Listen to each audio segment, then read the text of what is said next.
Sit back and relax while you listen to Train Kickers podcast. I'm Dave, and with my friend Dan, we plan to inform and entertain you everything miniature wargaming related. On this episode of the podcast, we're going to go over, along with a special guest that we have, a sort of intro into Adeptus Titanicus by Games Workshop. The intention of the episode is for anyone who is either just getting into the game or maybe considering it, to give them a better idea from three people who have been playing it now for a while. And now, on to the show. And how are you, Dan, now who has his voice back, hopefully, and doesn't sound like a raspy old man? Well, I still sound like a raspy old man. It probably comes across on the mic, but I am surviving. I did survive, and I will persevere. I've learned my lesson of wearing a mask while cutting leaves, mulching leaves. Yes, I do apologize for anyone listening that we missed last week. There's a few chances to record. Dan, unfortunately, had destroyed his voice with leaves. And there was just some other, around the holidays, it's always tough to schedule. A lot of people had different things they had going on. So we unfortunately missed. But we're going to try to keep to a better schedule going forward. We can blame me. I'm okay with this one. I am blaming you. I have no problem with that. That's absolutely fine with me. That makes perfect sense. Right, do you want to bring our guest in then? Of course. We're talking about Titanicus today, one of actually probably my favorite game of all time. This is actually my number one favorite game next to Epic. And I'm going to bring in a good friend of mine who I've played 30K with, long-standing rivalry. He also plays Titanicus. He's also been doing a absolutely wonderful beginners league for Titanicus. And I'll talk all about that as well. My friend Steve. Say hello, Steve. Hello. Thank you for inviting me onto your podcast. All right. Is there anything you would like to add in that Dan didn't mention? You know, feel free to give any online handles or anywhere people can see if you've been painting or anything like that. Anything you want to throw out there? So I do have an Instagram. I'm very bad at updating it, but I do have one at walking at a hobby pace. That is my Instagram. And then for the league specifically, I set up a Facebook page called the Valen's Hive Reporter, which basically I'm just taking pictures from the games, battle reports, editing it down, and putting it out in a way so that people who are involved in the league and they want to share their games, who necessarily want to, put their own public face out there for it, can, share their experiences, and people could just follow along if they want to. Nice. What store are you doing that out of? Sorry? What store are you doing that out of? I'm running the league out of Toywas. They're located off Route 59 in Nanuet, New York. Mm-hmm. They're probably about 45 minutes north of Manhattan. All right, not bad. It's not bad. And I will point out that Steve is being extremely mellow about what he's done. The man has actually built was it 6 feet tall? It's only 4 foot 2 inches. Was it only 4 feet? Oh, because it was on top of the table. Yeah, I mean, he built for our last event. He built a 4-foot space elevator for the Titanicus game, and it's. We'll put pictures on, obviously, the show notes and everything, and we'll give you the links for the show notes to the Facebook page. But yeah, no, he's being extremely modest when he says anything about Titanicus. Yeah, I'll make sure we get that posted in. Definitely, I'll get pictures sent your way. Yeah, a little bit of flair for the dramatic set pieces. They did theater and height, so I'm like, you know what? I'm going to build a nice set for this game. It's the first event I'm running for the game, and I wanted to give it a real impact. So, you know what? 4-foot tower, let's go. Not even a tower, it was literally a space elevator. It was so great. Yeah, we have a lot to discuss on that, but I feel like that's something to cover later on. Oh yes, of course. What other? So just out of my own curiosity, maybe others. What other games do you play? Or is this your only baby? So my top 3 games right now that I'm in love with are Battlefleet Gothic, Adeptus Titanicus, and the Horse Heresy. Just because the communities built around them are more my kind of communities. It's more story driven, and the visual appeal of it over the crunch of it. And just the Warhammer universe is so compelling. It So is. things with a strong Totally. hobby focus. Definitely. Okay. I'd like to point out all those games are my top 3 games. So That's true. Epic, Battlefleet, and Horus Heresy. Some of the best games GW has ever made. We were doing Battlefleet there Yeah. for a while. Yeah, and then I died. So yeah, I still got my Necrons hanging out. I still got my fleet. All right. So looking just a little bit of peek behind the curtain, because why not? In putting this together, normally I put some notes together and all, and I let these two mad lads at it, and they wrote more than I think I've ever written or seen written in terms of show notes. So normally we would go through a little bit of news and all. We're going to do some maybe news at the end. But since it's mostly Titanicus themed, we're going to kind of keep everything related to that. So I think we'll just go straight into the main segment of the show then. So either one of you, doesn't make a difference, or if each one wants to, why don't we start with a little bit of an elevator pitch? So the elevator pitch is usually your 30-second to 1 minute, why you should care about this game. Go ahead, Steve. All right.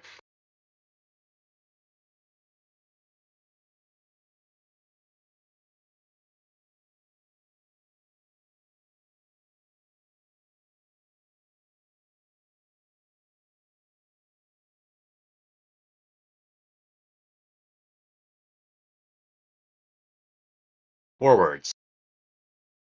Big, you're constantly engaged. You're never waiting for more than 2 minutes while your opponent debates, oh man, what way do I want to move? You're constantly playing the game. The models are absolutely fantastic. The entire line has such a high range of posability, at least for Titans. There's so much detail, and when I was a kid, I remember looking at pictures of Titans from Fortress and going, wow, I wish I could have one of those. And with this game, I could have 10 of those. Maybe only 3 or 4 in a game, but yeah. The visual appeal of this game is amazing, and the mechanics follow it beautifully. Agreed. How about you, Dan? Do you have anything, any elevator pitching you got to throw out there? I was going to do the actual reverse. I was going to say, if you're looking for a game that is, no, I was going to say I was going to go the reverse side. If you're looking for a game that has like just amazing mechanics, playability wise, this is an alternate activating game. This is a game where it is I go, you go, but it's squad activation. And even when he's going, I'm there. He's going for maybe 2 minutes, and I'm still figuring out whether I'm, supercharging my shields or not. That's an actual decision. And if he's activating one Titan but not activating another, I might have an ability to charge the Titan that he didn't activate in time. And I mean, and to his visual appeal, this game just looks beautiful. You're hitting robots the size of well, maybe not skyscrapers, but like what 4, 5, 6-story tall buildings in combat. I mean, if you ever watch, as a kid, I watched Robot Jocks, and this is basically what that is. And it's just, and you have these big robots, and just, hell, some of them are mutated. Some of them have tails now because of the trade allegiance. But yeah, it's just a fun game. I don't think I've ever not had a game where even if I've lost, I've just been laughing my ass off at the loss and wanting to play again. Yeah, I think a lot of it boils down to, at least say me as a kid, or the way you say as a kid, or a lot of us as kids, robots and stuff like that is something that you like, something you're into, and we can debate, is it a robot or not, and all that kind of stuff, but that didn't matter when you're a kid, especially. Doesn't matter. It's a giant stompy looking object and things like that, and you like that about it. This feeds into that.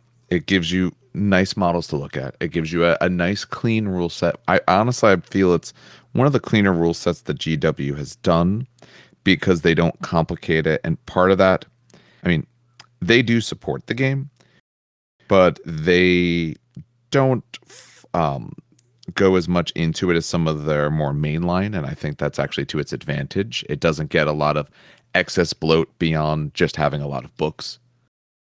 So I think that helps it. And for one of their games, if you do want to get into it, it's not that many models you need. It's not that much stuff. You can get by very quickly, and you can decide if you want some of the other things as you go along. Whereas opposed to if you're doing Age of Sigmar or 40K, to get a full army, you need quite a bit of stuff, But okay, so why don't we go through a little bit of the history of the game, just to give people a little bit of a perspective, especially if you're not either new to GW or at least new to some of the more specialist games, because this game, so the current version came out in 2018, but before that hadn't existed in.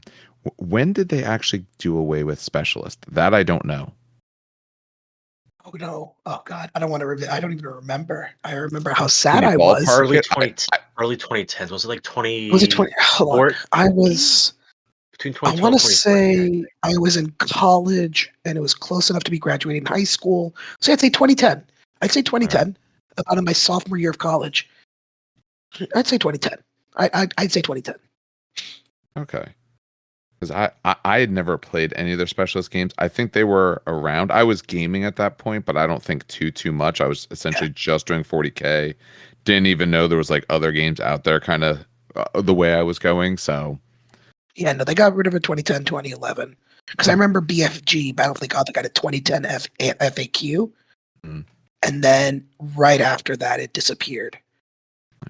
So I'll do the parts I know, and then you guys can fill in more details I know. So the original game, it was launched in December 1988. It actually came from a White Dwarf. It was from the White Dwarf 108. It was titled the Adeptus Titanicus. You can go and see all this kind of stuff. They came out with rules then. It was followed shortly thereafter with their first box set. It had 6 Warlord Titans in it, had some styrofoam terrain, rulers, dice, tokens, all the things you need to be able to play the game. It was shortly after that they rolled out Space Marine, which was, the smaller models, the actual, army size things. Those two ended up getting blended together into what they called Epic 40K or Epic. And that's actually where I came in. I actually never played the original Titanicus. I played Epic, and I played all the iterations of Epic. And I remember during that time period, it was still one of my favorite games to play because it was alternating activations. But I always remember it was kind of weird because I remember playing it, and I remember looking at the Titans on the table. And I'll talk about this much later when we get to like Titanicus and today, in modern day, 2021. But the old version of Titanicus, or at least the old version of Titans, were super scaled off. My friend and I, John, had to do the math, and the infantry were about 6 to 8 millimeters. Tanks were about 4 to 5 millimeter. Super heavies, they were bonkers insane. So like some tanks were 2 to 3 millimeters.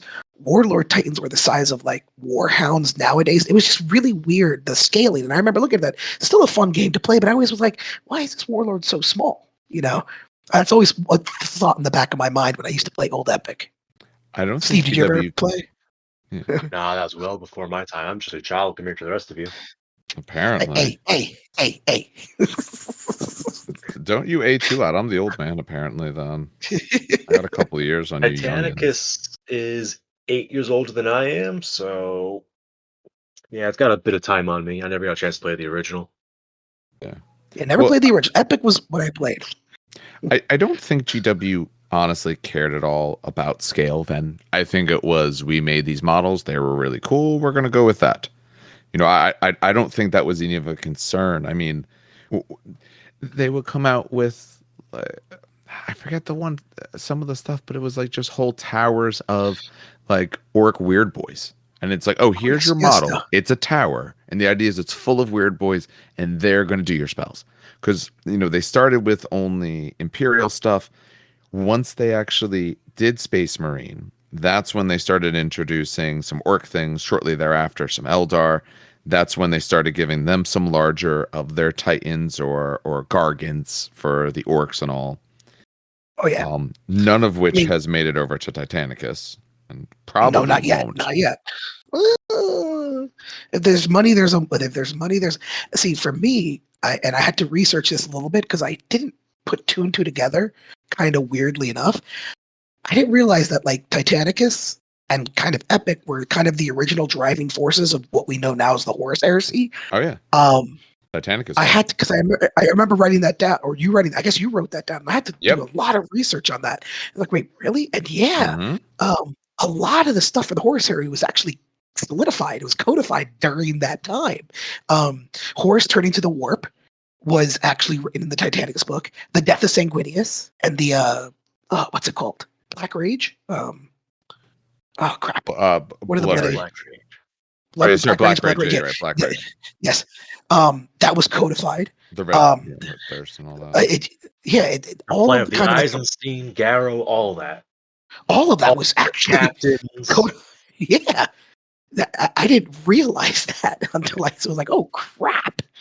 Yeah, that was pretty before cool. Titanicus came out, it was just like, there was a general. His name was Horus, and he had a rebellion.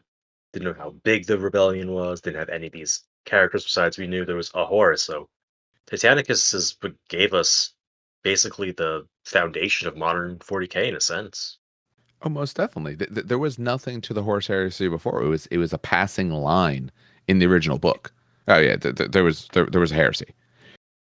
They came out with this box set. They wanted to make these models, but then they had a problem of, well, if you only have one side and we only have essentially one model. The first box set was only Warlords.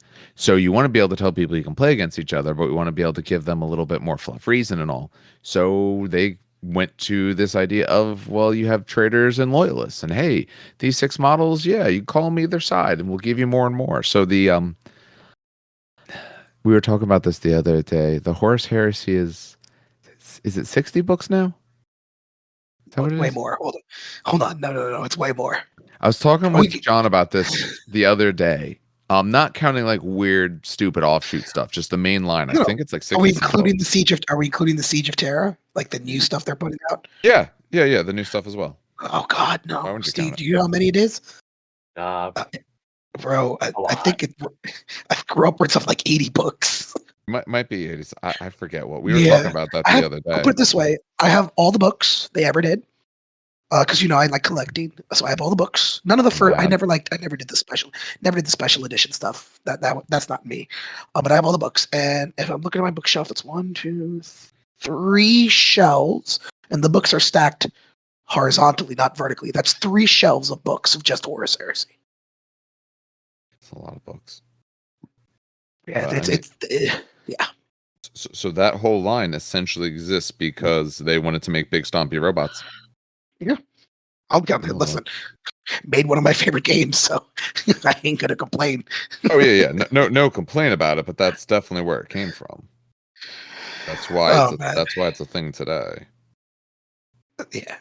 But like the sad part is, and I still always so they did kill it. Mm-hmm. They did kill it.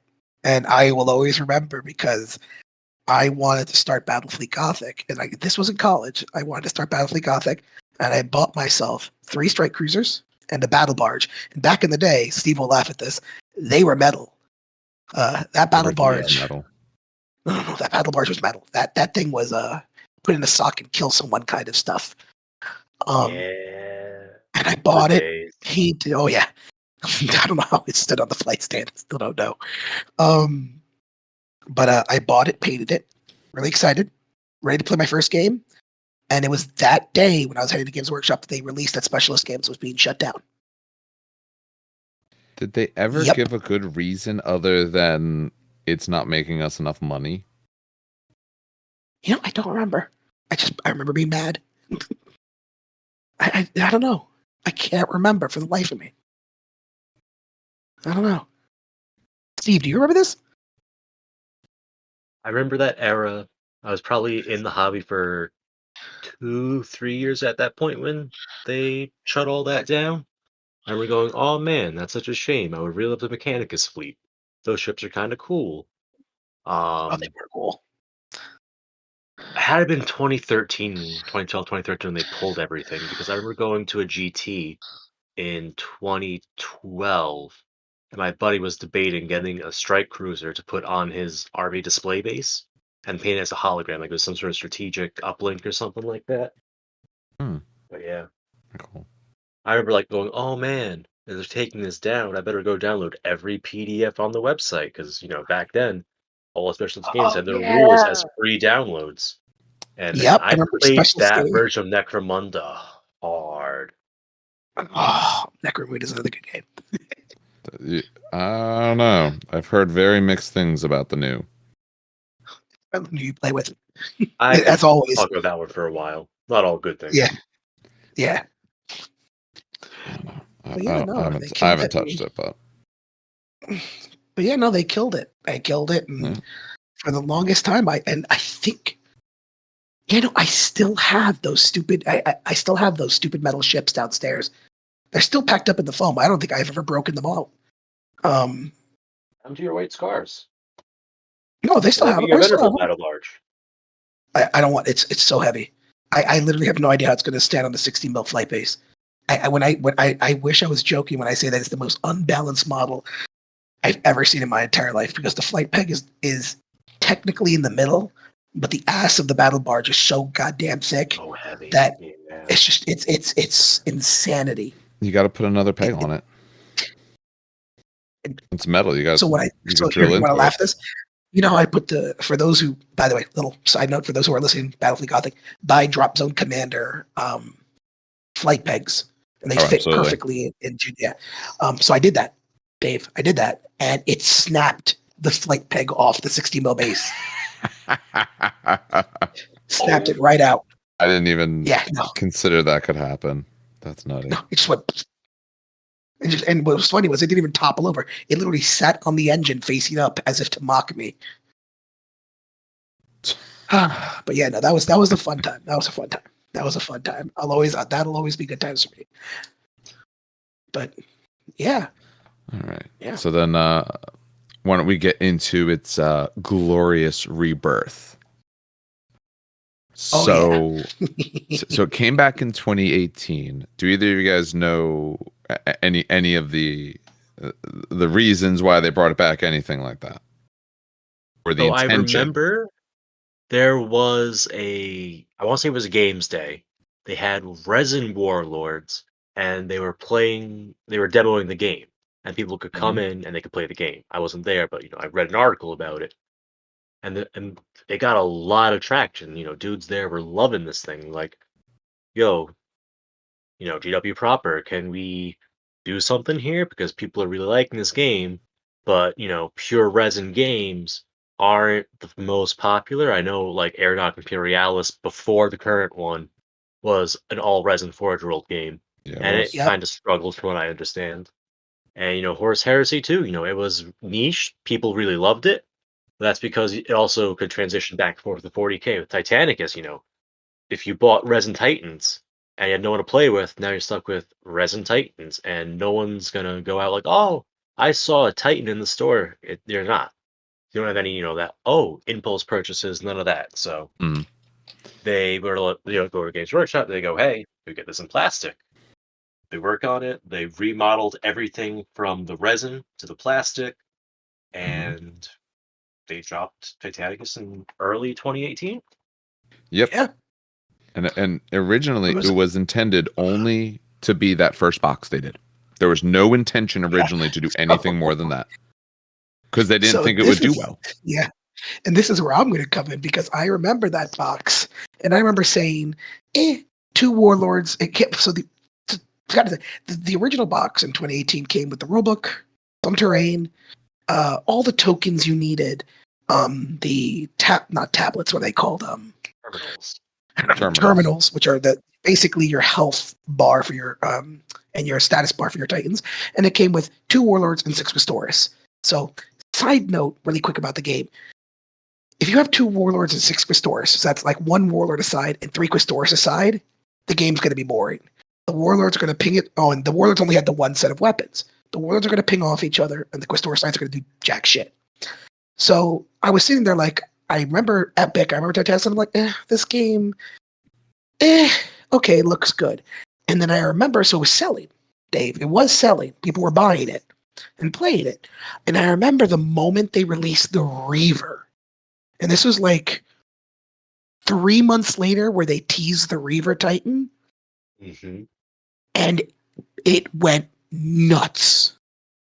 Or I think they teased the Warhound first. I can't remember which one it was. Warhound's then Reaver. Then Reaver. And I remember the moment they teased the Warhound, and I remember thinking, holy shit, this might actually be a thing. And then I tried to find a box of the 2 Warlords and 6 Restores, and not a single box was on the shelves. Yeah. For months. No one could get that damn thing, because people saw the Warhounds and be like, wait a minute, are they going to do Reavers? Are they going to do other Titans? So people started buying the boxes, and you could not find that box anywhere.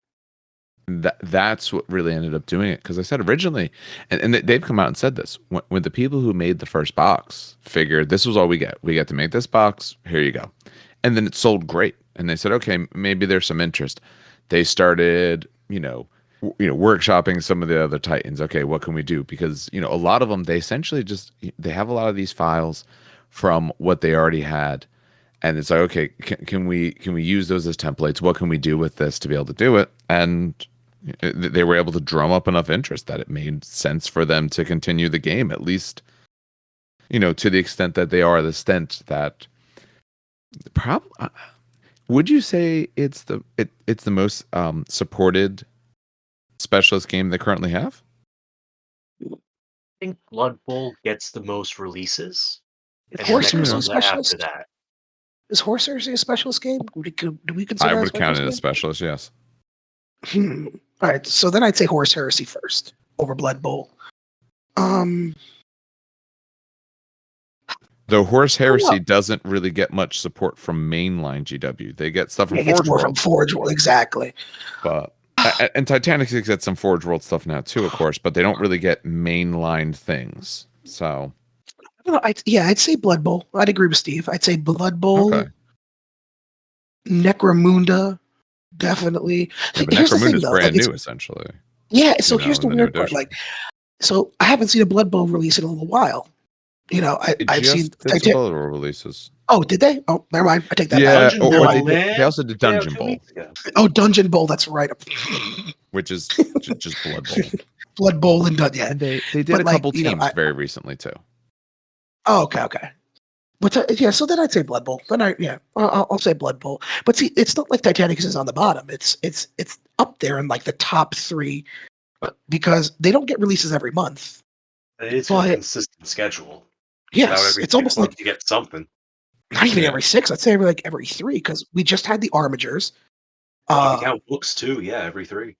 Yeah, last 3 months was the Traitor, and then the 3 months before was Loyalist. Yeah, the 2 Iconoclasts sprinkled in between those 2. Oh, that's right. The Iconoclasts. Forgot about those. Before that was the Asterius. Before that was the what's the tall Mechanicus Knight? The Atropo. Atropo. Yes. Yeah. So no. I don't know. It's between Blood Bowl and Titanicus. It's down between Blood Bowl and Titanicus.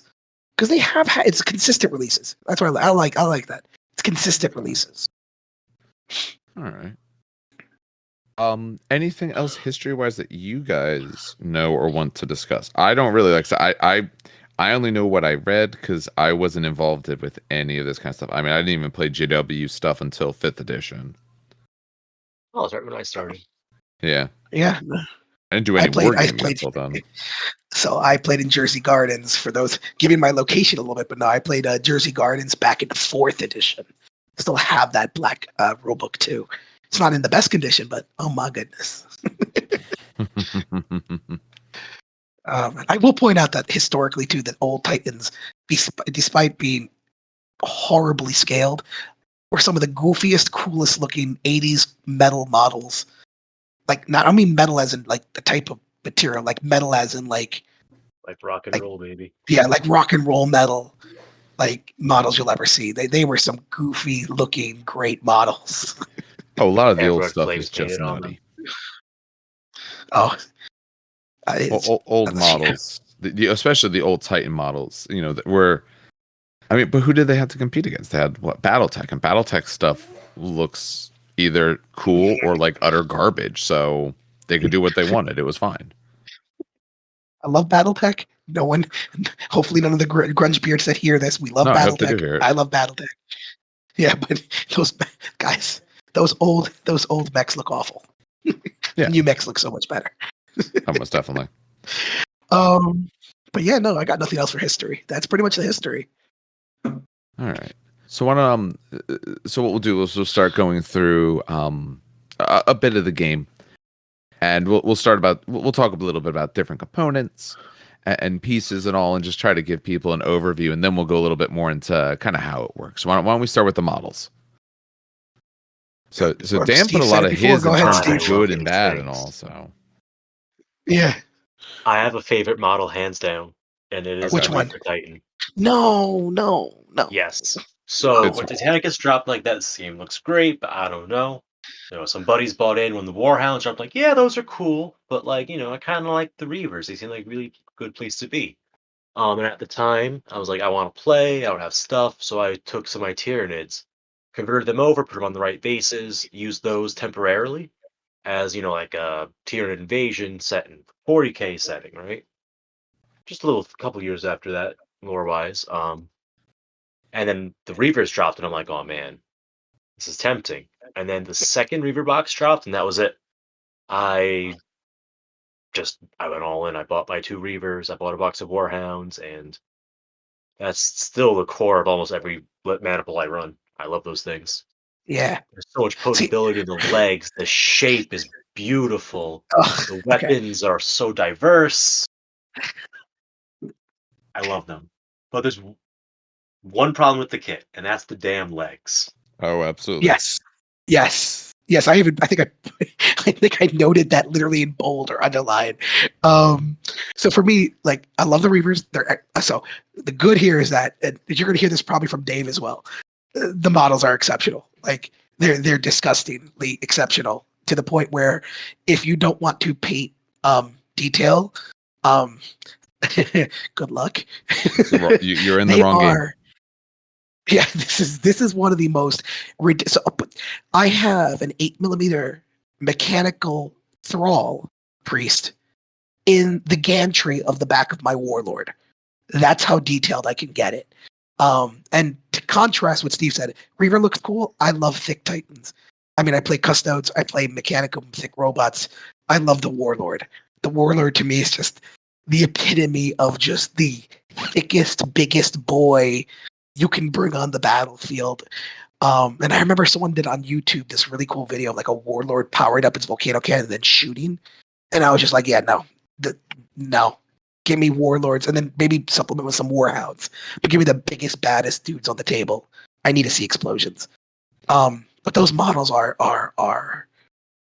just some of the most, like, they're just beautiful. They're just I wish I can, like, not be as gushy over it, because I sound like a damn fanboy. But the models are beautiful, and this is slight thing with the models. I know Steve mentioned the customizability. The models already have slots in them. Like most of them, Warhounds I think don't, but most of the models have slots in them for magnets already pre-done. You don't have to drill, you don't have to do anything. Just take a 5x2 magnet, drop it in the arm. You now have magnetization for the million weapons you could do. You know what I mean? Like, yeah, great. That's models for me, at least. What about you, Dave? I agree. I think it's the Reaver. Before I got one, before I played the game, I thought the Reaver was just the dumbest thing I had ever seen. The look and everything like that, I thought it was really stupid. But for some reason, once I had it, once I played it and kind of put it together and all, for some reason it went from honestly the bottom model that I like to absolutely the one on top. I agree. The legs are an absolute problem. The big thing, just for anyone of interest, there's various models. Maybe we'll maybe next after this, once we discuss what we like and all, we'll give a little bit of a rundown of the types of models and everything like that. But the big thing is all the other models are AutoCAD essentially. They took either old files or because they have much larger versions of these through Forge World. And they took that, they looked at it, they thought of ways they could scale it down. And a lot of times they redid it entirely, but they use that as a template. So a lot of them are AutoCADed together. So the pieces, you have posability, but the pieces kind of fit one way. So there's not a confusion as to how to kind of put parts together. You could honestly do it without much in terms of instructions, as long as you kind of put the main part of the body together. For the Reaver, yeah. Oh, the butt is that for the Reaver was actually not AutoCAD. The Reaver was essentially sculpted, design, everything like that. And since it was done in a different format, that just caused them to have a little more variability with what they did, and that caused there to be issue with the way you put the legs. It's been a bit since I've done it, but the biggest issue is it's not, at least the first time putting it together, it's not clearly delineated if you're not exceptionally careful with what you do, the correct orientation. So I literally put the legs on back. I put one of the legs on backwards, and the problem is these guys obviously have a lot of armor plates, and the plates only fit one way. So the leg can go two different ways. The armor plates go one way. So if you do it wrong, you're kind of screwed. I actually had to cut mine because the glue had set, snapped it in one spot, cut it, and then use green stuff and all to when I flipped it, so that way it would actually look correct. No, that sounds about right. Yeah, there that are was 4 different armor plates that go on the pistons that have a very specific spot on each foot. There's an inner and outer armor plate for the left and right sides, and the feet are different too. And if you get it Oh, that's backwards, right. The feet are different. it'll never quite go the right way. Yep. Yeah. Remember doing So that? yeah, that's. But I mean, out of that, I would have probably been pissed. But I mean, that's really the only bad I can think of. Like, I mean, other than putting the legs backwards, or probably not figuring, or hopefully not painting the exception, like trim. Oh my god, if you hate trim, dude, oh my god, no, dear. Guys, listen, if you're not, There are shortcuts though, thankfully. There are shortcuts, 100%. Yes, we one will. of the best things about these kits, since we're talking about models, the armor plates and the skeletons are 2 separate things. Yes. Such a good time saver. Oh my god. Yeah. You could literally paint 2 separate things and then glue the armor plates later. 100% amazing. I will contend that you must do it that way.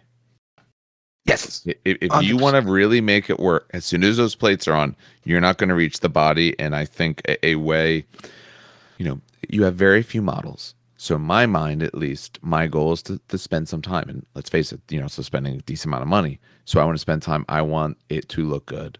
And yet, maybe I'm not going to pick up the model, turn it upside down, and be able to notice spots I missed. But if I can do it in pieces, it'll look better. And it's also just easier. The whole skeletal frame is essentially metal. And then you can do the plates and whatever happens from there. So it actually even just works better that way. Yeah, it actually is. So it's funny because I had to learn this. This is one of my mistakes. When I first bought my Warhounds, I stuck not all the metal plates, but some of the metal plates on there. And it was bad. It was bad. But I learned from that, you know what I mean? And I paint, the skeletons are separate from the armor plates. But there's really not a lot bad for the models. Like, I'm trying to really hard think. I'm trying not to fanboy, but I can't really think of anything bad. I mean, it goes without saying that there is a cost-related issue, but that's true of anything, and war games, and especially anything GW. So, well, actually, with cost, I'll talk about this a little bit later. But with cost, there's actually ways to we'll talk about that later. Yeah. Maybe before we get much further, maybe we should do a sort of very high-level breakdown of the way the game goes. Just so that way there's a bit of context of to what we're talking about. I mean, it makes sense. Okay, we're talking about models. People understand models. But maybe just a high level of what the game is, how it plays, what you're doing, what your goal is. Sure, let's do that. Yeah. That makes sense. All right. Yeah, Whoever would like to do that. I mean, Steve, you're the one running the intro league. That's true, That's actually. fair. I've given this explanation a lot of times the last couple months. Exactly. All right. One more time won't kill So, you. whenever you build your Titanicus army, your first step is, want to play Adeptus Titanicus or Adeptus Titanicus? Of course, you're going Titanicus because Titans are the shit. So then what you do is go, all right, I really like this Titan. It's my favorite fucking Titan. I'm going to run this thing every chance I get. So you go, okay, cool. I want to run Warlords. Or maybe that's not the way you go. But one way or another, you narrow down your army to, I want to play this Maniple. If you played old editions of 40K, you might understand it as like, an Army of Renown, for example. Or if you are a War Machine player, it's like your theme for the list, right? So the Maniple tells you feel these 3 Titans, and there's these other 2 Titans that you could add to it. One of the I think of it as like one of the first Maniples people play with, the Axiom Maniple. It's the best all rounder. It gives you 1 Warlord, 1 Reaver, 1 Warhound as the basis of it. And then if you want, you could add another Reaver and add another Warhound. So you have between 3 and 5 Titans per Maniple. That's your basic army list construction format. And a Maniple ranges between about 750 points to, for some of the bigger ones that use more heavy Titans, like more Warlords, it goes up to maybe like 1,200 points or so. So sometimes your game size locks out some options, but in general, that's how you pick what Titans you're fielding. And then in return, it's like, all right, you took those Titans. Here's your rule benefit. So for the Axiom, it gives you a lot more forgiving play style because we'll get more into this later. But every Titan could take on an order, and the Axiom lets you continue giving orders even after you fail to issue one. So it's very, very forgiving in that respect. And gives you a nice range of Titans to play with. My personal favorite is the Ferox Maniple. This gives you a Reaver and 2 Warhounds, and they get this thing called Knife Fighters. So when they're up close, they can use their better skill to hit their opponents. And then from that level, so you go, I'm playing Titans, I'm playing this Maniple. Pick your Legio. If you want, you don't have to pick a Legio. You could play without Legio rules, which has a couple little perks as well. We pick your Legio, and sometimes lets you change what Titans you field. I play Gryphonicus, and they say that I could take any Warlord Titan or Warhound Titan and say, nah, it's a Reaver Titan. And it opens up some fun play options there. And then from there, you take your Titan, you're like, all right, let's give it some weapons. And every weapon has its specialty. We could maybe talk on that later, but that's basically the flow of list writing. So in a typical game, you're gonna have between 3, or if you really go crazy, you can run a double Maniple list and have maybe 6 or 7 Titans in your army. And then you could scatter in a couple Knight units as well, just to fill in points or fill a tactical niche you're missing. So overall in a game, you're having at most 10 models on the board between the infantry, the Knights and the Titans, which is, infantry to Dreadnought, maybe Imperial Knight size models. Am I missing anything there? No, that's a good. Yeah, what I would say when I also think of a sort of thought that if we think of the game in general, kind of like the breakdown of how the game goes. So you build your list, you come to the table. It is mission based, I would say, but it's sort of separate missions. So we have a main objective, we have some side objectives, and it's played over. It's what, 4 rounds and then you roll. It's been a little bit since I played. Varies by scenario, but the core rule books and like the match play missions are 4 turns guaranteed, a 5th turn if you roll under an 8 on a d10, and then a final 6th turn if you roll under like a 4 or something. Yeah. But different scenarios have different numbers. If you want to do some of the narrative ones or whatever. So you're playing over, this not entirely fixed amount of rounds, where, as Dan said, this is an I go, you go system. So we determine an initiative at the start of the turn. Whoever ends up getting it or taking the initiative off of that roll ends up starting with their things first. And it's alternating. That's it alternates. Mm-hmm.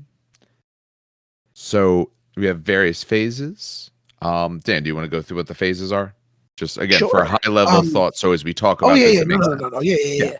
So the first phase is the initiative phase, as you pointed out, Mhm. where basically who takes the first turn. Mhm. And it's not entirely I move all my titans, then you move all your titans. It's I move one titan. I mean, this changes if like you have a squad of warhounds, but still you activate one squad of warhounds. You're not activating your whole army.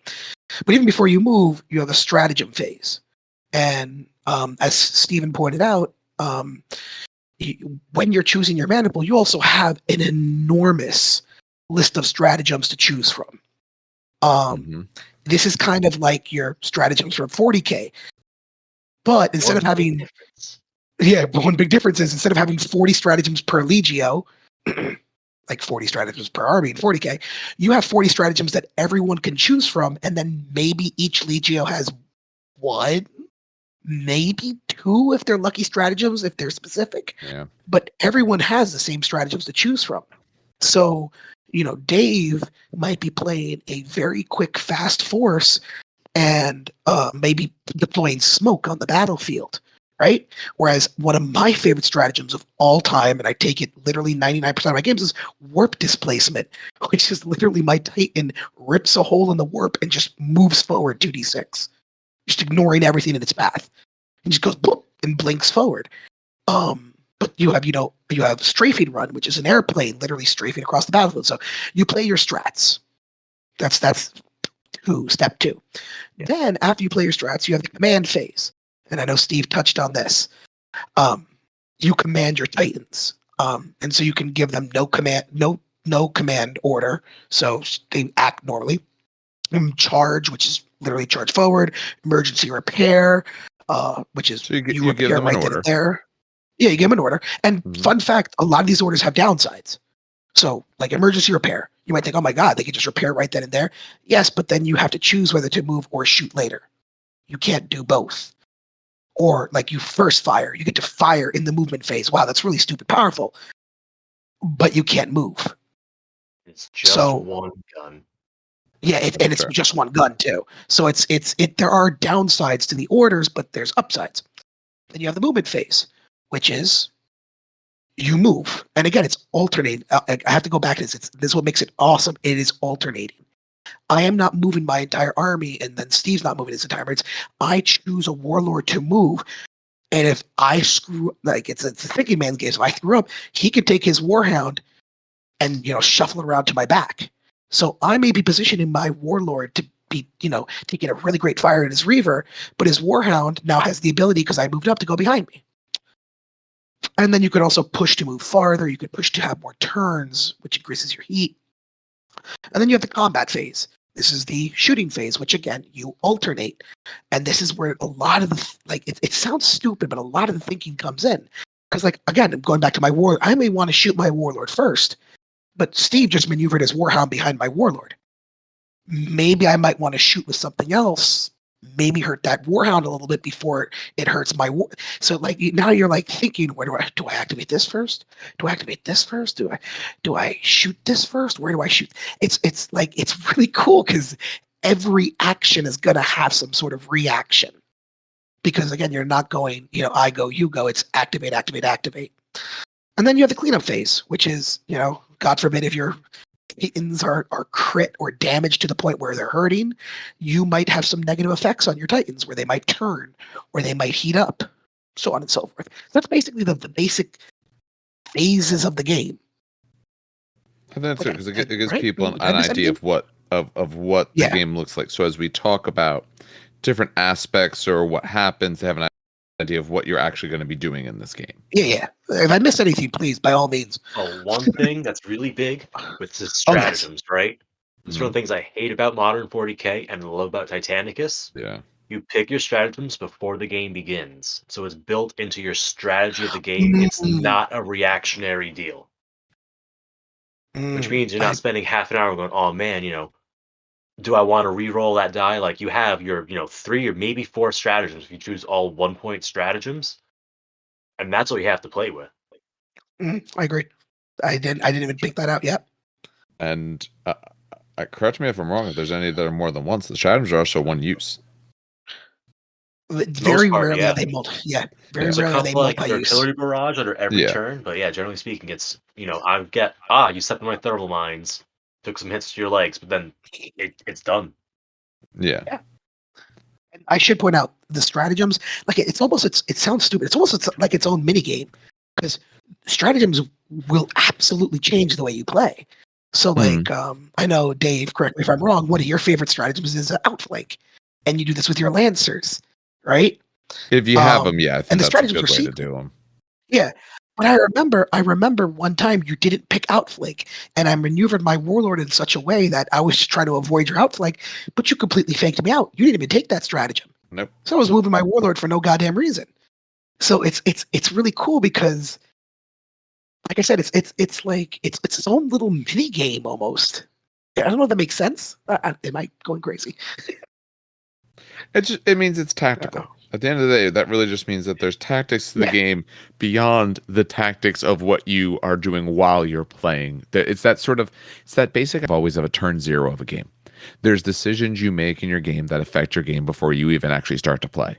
Now, you do pick stratagems after you know some information. It's not entirely necessarily Yes. always blind, but it's still before you're actually playing. You're picking it before you need it. So you're having to commit to those decisions before you ever actually even know if you've made a good decision. Yes. And it makes that you know your mission objective before you pick your stratagems. Yeah, I'm your doing this. mission, your Yeah. deployment, your enemy composition. So you're not gonna take one that helps only against Titans if Yeah. there's no Titans to fight. But, like, I'm gonna outflank, then look at that, my opponent is running everything up the mid board and my outflankers are never gonna actually see combat. Yeah.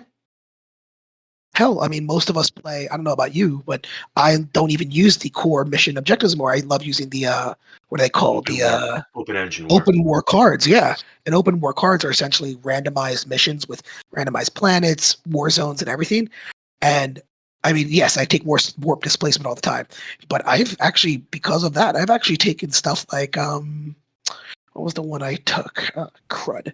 The one that blocks line of sight. It's a smoke field that blocks line of sight. Concealment barrage. The 5-inch Concealment template. barrage. Yeah. I've taken concealment barrage for the first time ever, or tracer cloud. That was a lot of fun. I took tracer cloud. Never taken that What? stratagem ever in my life. I don't use it because I'm Yeah. Furion and I'm amazing. No, but I took tracer cloud and I was just like, okay, because I think the mission was it was King of the Hill, but the funny part was that there was an expanding fire in the middle of the board. So I was like, all right, I know he's got to go to the middle. I have to kill his Titans before I catch on fire because I'm Furions and I go hot all the time. So I took Tracer Cloud because I was like, if you're going to stay there, I'm going to get rerolls to hit. So that's what makes it cool. You're literally like, anyway, I'm going to ramble. Let me shut up. Well, that's the reason why we didn't do news in the beginning. I anticipated Yeah. some rambles and some long goings on, which is absolutely fine. I mean, it's a good thing to like a game, have passion about it, and then talk about it. Yeah. That's definitely never a problem. But yeah, no, that I missed. Yeah, that's pretty much the gameplay. All right. You want to go? You want to keep talking about like the different things like terrain and stuff? Yeah, I think now that we've kind of discussed the overall of, here's the game, here's what you're actually doing. We talked a bit about models. You know what? Actually, Go ahead. I'm trying to think. Maybe. No, let's go to terrain. Maybe we'll talk a little bit more about The only reason I want to talk about terrain specific is models once we actually get a little bit more involved in it. Yeah, the reason I want to go to terrain is because I want to look at Steve because I want Steve to talk about this. Oh boy. I don't know, man. You're the one who outfitted my event. You brought 4 tables worth of stuff because you're an absolute loon. Yeah, he is. So yeah, terrain. Terrain is one of those things where in this game where it could really change things up. But at the same time, a table that's light on terrain doesn't break the game the same way it might break other games. But I am absolutely a terrain-driven person. I love the spectacle of the game, so I need a compelling environment to fight over. And the thing about Titanicus being, a 6 mil scale game is you could actually have terrain that's meaningful on a table. It's not, the corner of 2 city blocks. It's actually, several city blocks and a park, and you can see the mountain in the background. Like, you get to build larger environments, which just feel more immersive. Mhm. You get to have buildings that are more than one story tall, with that one story being a double height story, because that's just what's good for gameplay in 28 mil. Um, but yeah, I talked about Dan with Dan earlier about this, and there's a lot of terrain options in this scale. Some Yes. of them are great for going on a budget. Some of them are absolute pieces of art. Um, Yes. I think that honestly, Dan, I think you're the guy to talk about that because Yeah. you're the So one who that's what owns all I'll. the terrain. So, so oh, this is. See, I'm so glad my wife doesn't listen to this podcast. Yeah. Yeah. So, I will cut in 1 second. What I will say related to terrain, I agree with what you said, Steve, that you know, the terrain doesn't ruin it unless, and we'll maybe get into this later, but there's a chance you could play this game and be like, you know what? I don't actually want cool giant robots. I want the smallest little things imaginable. And I will say, if you're playing Knight Armies without good terrain, it is not a game. It's not necessarily always a game, even if it's good terrain, but it is not a game if the terrain you need to hide. isn't set. Yeah, because you That need to is hide fair. night armies Yeah, They to are a go heavy online. skew. yeah, Yeah. but they're an outlier that honestly I think GW did because they could put it in a book and hey, like why not? Maybe people want to buy more stuff. To me, Exactly. you're running a weird No, thing I if agree. that's what you want to do. It's like running a specialized, but yeah. But for terrain, Jesus Christ, there's a lot. So the first one that everyone goes to is the GW terrain. GW terrain is your almighty, looks amazing, looks gothic, looks like 40K. It is expensive as hell. It is. To have a full 4x4 table of GW terrain is going to cost you upwards of $500, $600. That's not including painting and gluing. It is. It requires a lot. Do they Um, have a lot of good options for they do. Titanicus scale? So they 100% do. They used to Okay. have, and this is me being nice, they used to have shit options, which was just square buildings. But recently they came out with beautiful, like, so they have chapel tops, I guess pyramid like tops. They have domes now. They have churches. I know Forge World produces manufactorums and canisters. So there is a lot more of an option to do for GW, because before it was just blocks. It was literally like rectangular blocks.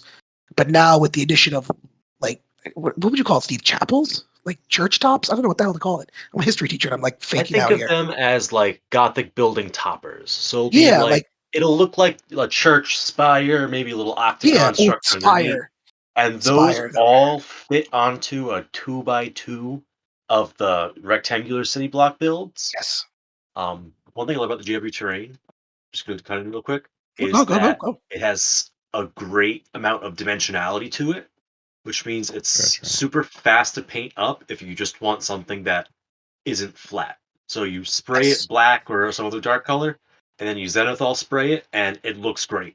You don't have to do Totally anything didn't. else if you don't want to. I totally didn't do that for our event. What?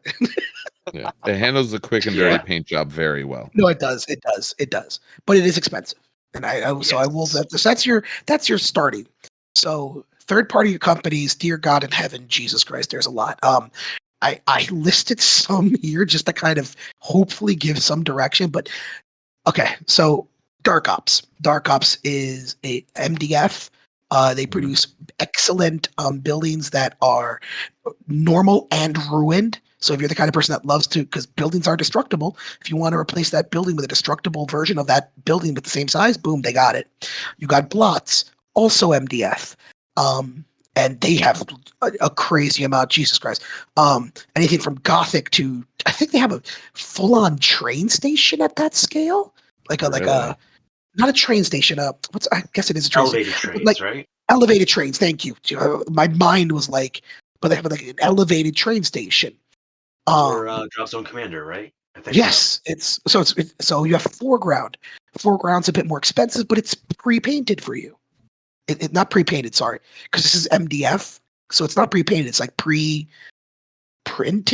I don't know what you would call MDF because it's It not has the painted. design and colors already on it.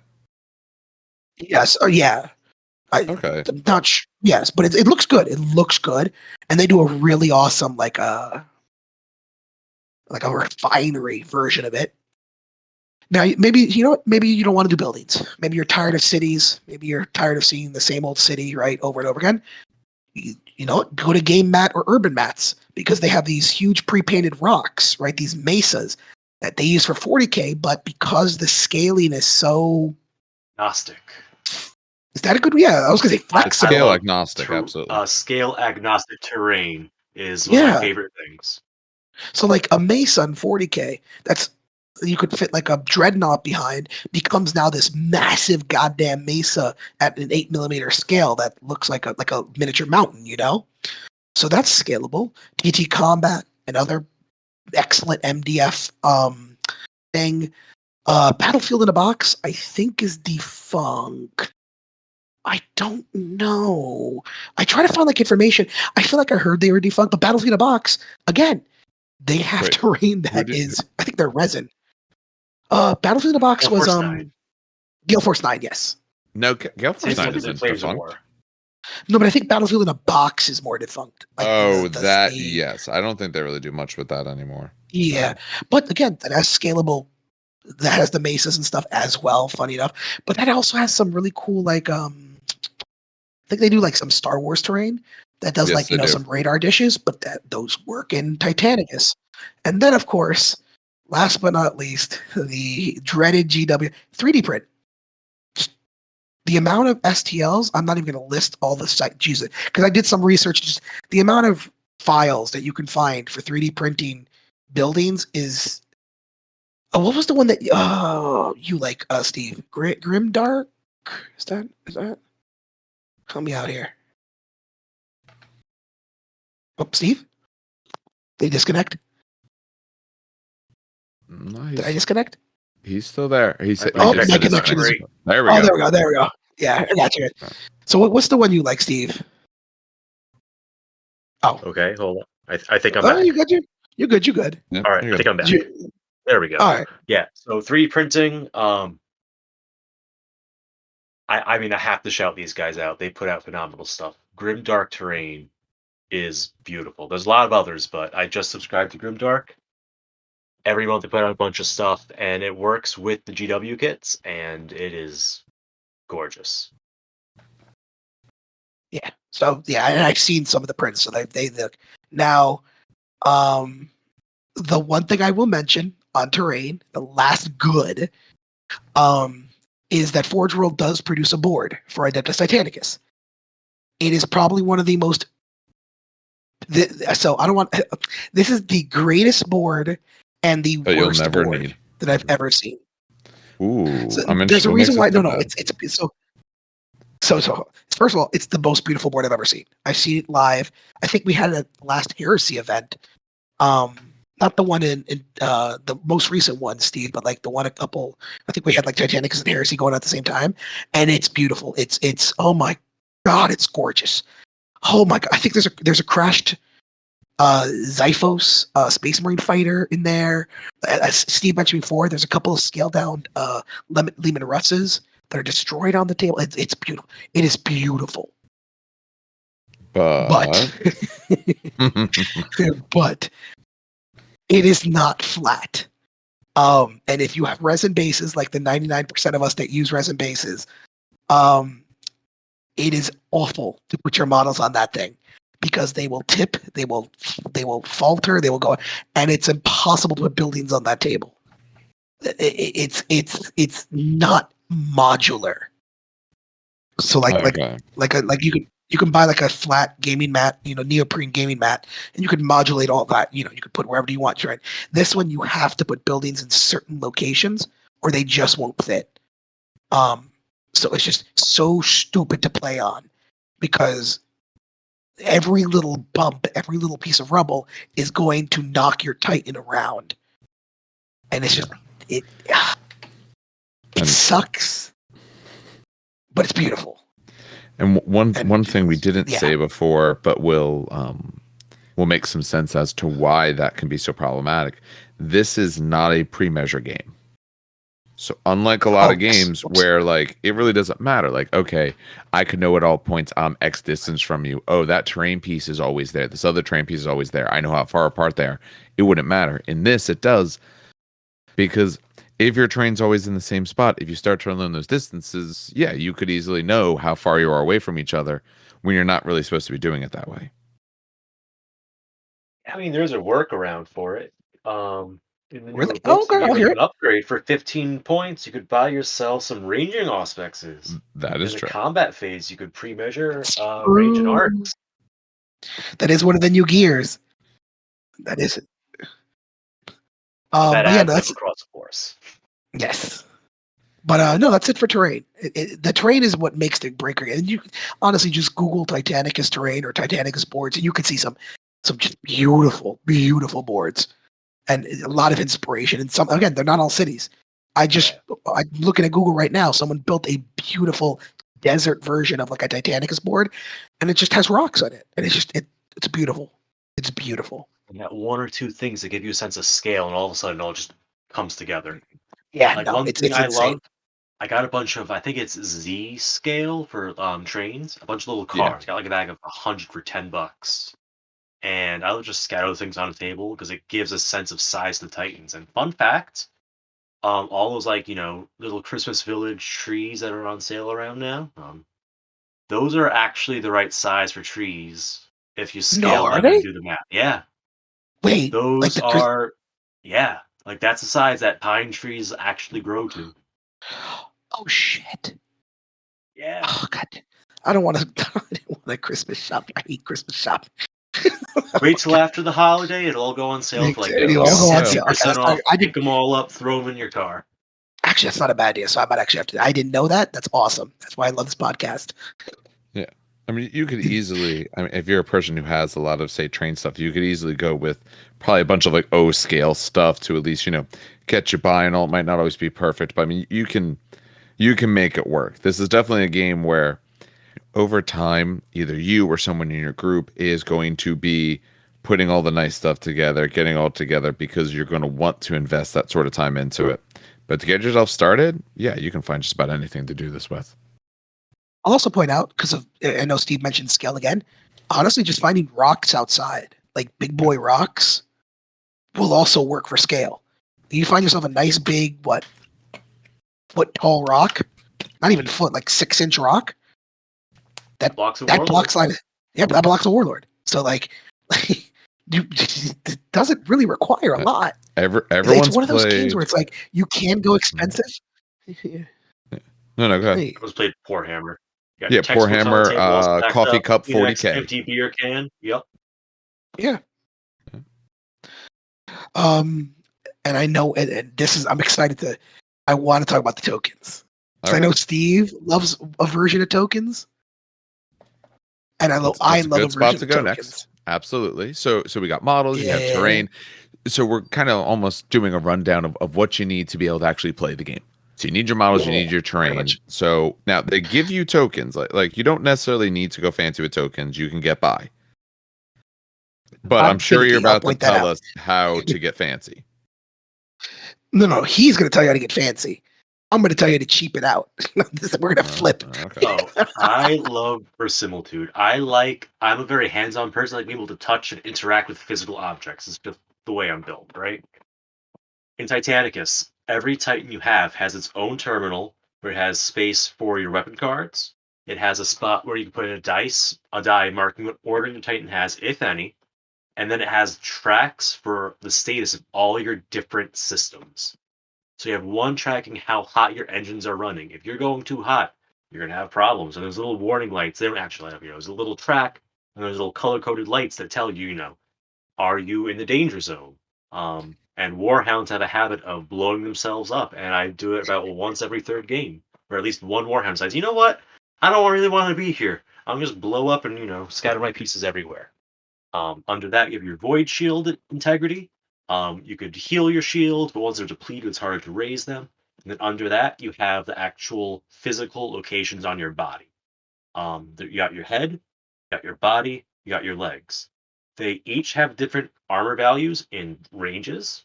Um, and you have a little token that you can slide along this track. Well, move along this track, it doesn't slide.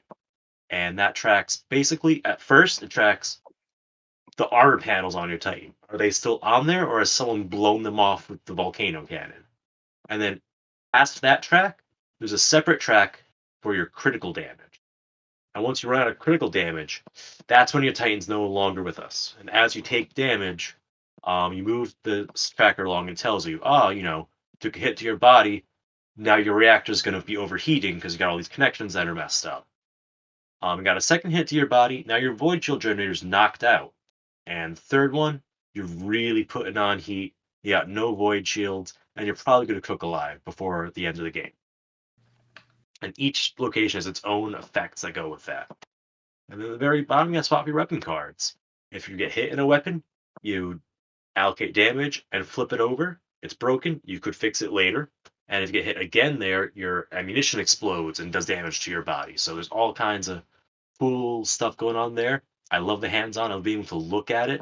It feels like you are commanding a Titan as you're moving this thing around. But then Dan is going to point out that there's a downside to this thing. Yes. So as much as I love it, and I will say the tokens are beautiful, and you could still probably buy them. And they're like, are they cards? Would you call it card stock, Steve? It's a card stock. The It's original release was card stock. They made smaller terminals with the same card stock, and now they have paper stuff. Yeah, it's great. In the boxes. No, fine card stock. So it's thick cardboard card stock. So it's you can actually like hit someone and it won't actually bend, kind of nonsense. It is a thick piece of board. It is beautiful. I agree with everything Steve said. I love the movement of the tokens. It feels great. I am clumsy. I'm waiting for Dave to kind of I could feel Dave smiling. I'm just listening. Go ahead. Oh, Tell me about your clumsiness here. No, I'm clumsy. I'm a clumsy person. I ham fist my models. I don't ham fist others, but I ham fist my models. And I'm very clumsy. I get excited. You can tell from my voice, I move my hands a lot when I talk. It's a Cuban thing. And because of that, I tend to bump the terminals a lot. So the things start moving. And also the setup sometimes takes forever, However, there is an iPad app. There's an app for that. So it's called, where's my iPad? Did my daughter take my iPad? My daughter took my iPad. What is it? Titan Terminals? Tracker? It's called Titan. So Titan Tracker is the one for Apple devices. And Thai Terminal is the one for everyone else. Yeah, for both. Us glorious Android users. Yeah, and either one works. And it takes the terminal and it just literally digitizes it. So I use Thai Terminal because you're able to create the list on the thing instead of just making the Titans. And so I open up the maniple. You can actually name the Titans. So I nameplated my Titans. Shocking, I know. The person who named all his custodians named his Titans. What? Which went first? It was the Titans first, right? Yes, it was. It was the Titans, then Battle Fleet, then Custodians. It's only 10 Titans versus how many hundreds of Custodians? Okay. No, but so like they're all named on the iPad. So like, Steve is shooting Mifrit Hakim. Right, I open up on the iPad Mifrit Hakim's terminal, and I can mark his damage, mark his heat, so on and so forth. So I keep it all on the iPad. The only problem with that, there is a downside. So the good side is, big one, yeah. It took me 5 seconds to open this up. Right. The downside is he can't see it. So the cool thing about this game is like it's a 4x4 table. So the other 2 feet, because most tables are 6x4. You usually use that other 2 feet for your terminals. You can observe the terminals of your opponent. The problem is he can't observe the terminal unless I keep it in the middle. So what I actually do most games is I stand it up in the middle. We both can see it because what Thai Terminal does is it actually highlights almost a video game. It'll turn the body of the mech yellow or orange or red so you can see the damage. But it's not as detailed as looking at someone's tracker. Yeah. So you're trading ease of use for I don't know what to call this. You're trading ease of use for, I guess. I mean, it's not like you're hiding the info because I could be like, "Hey, look, here's my open iPad." information when you're playing the game. Yeah, so exactly. It's sort of like Wait, which Warhound was the one that had shields knocked out? I wanted to finish that one Exactly. off. I can't. Exactly. No, the app does show like a shield around a Titan, and it'll actually show no shield around a Titan. So it will visually show you, but it's not as like, it doesn't tell you, oh, does he have one more shield health or does he have 3 more shield health? Does that make sense? Yeah. So that's the problem. It is open information that is at least unintentionally slightly ever so hidden. Yes. It means you're going to be Exactly. answering for your opponent, or your opponent's going to be looking through a lot more to find out what's actually going on with your Titans. / you'd probably do the same because it's not as easy for you to see it either at all times. Look again, like because I've used the terminal so much that I now know like yellow is +1, orange is +2, red is +3 or crit. So like I could tell which ones are pretty damaged or which ones are running hot. But again, to someone who doesn't know that and just uses the Titan terminals, it takes more time to kind of show them. Yeah. So you're now mind you, GW can just I put this as a joke. I was like, GW could just make the stupid app. Like, why are they third sourcing the app? You know how many you have Warmer Plus, which is a subscription for your 40K and Age of Sigmar battle army builders. Just make a Titanicus app. Just pay the dude for the rights to the Titanicus app. Just what? You're hiring animators.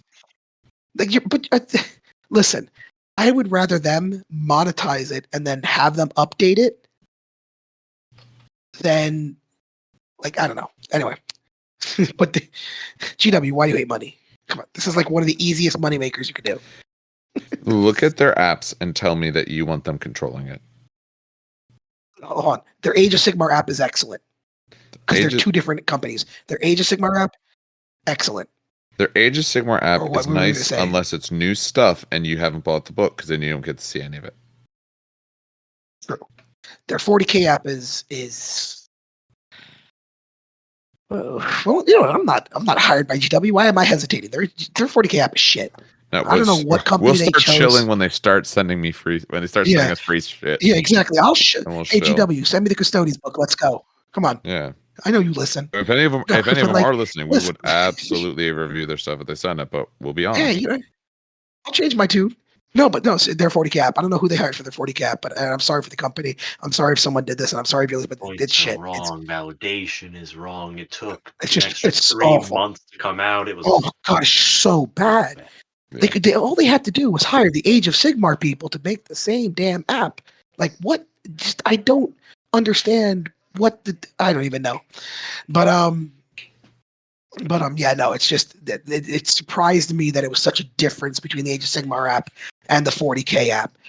But yeah, no, that's what I have to say about the tokens, because there's really not it's not like Infinity. So I know we did Infinity, Dave, as one of the podcasts, and I said one of the downsides of Infinity is if you want really nice tokens, it is going to cost you a pretty penny, right? And you could agree, it is going to. Oh, absolutely. I mean, you could print them out and put them on little wooden discs, but it is going to cost a pretty penny, and there are a lot of tokens for Infinity.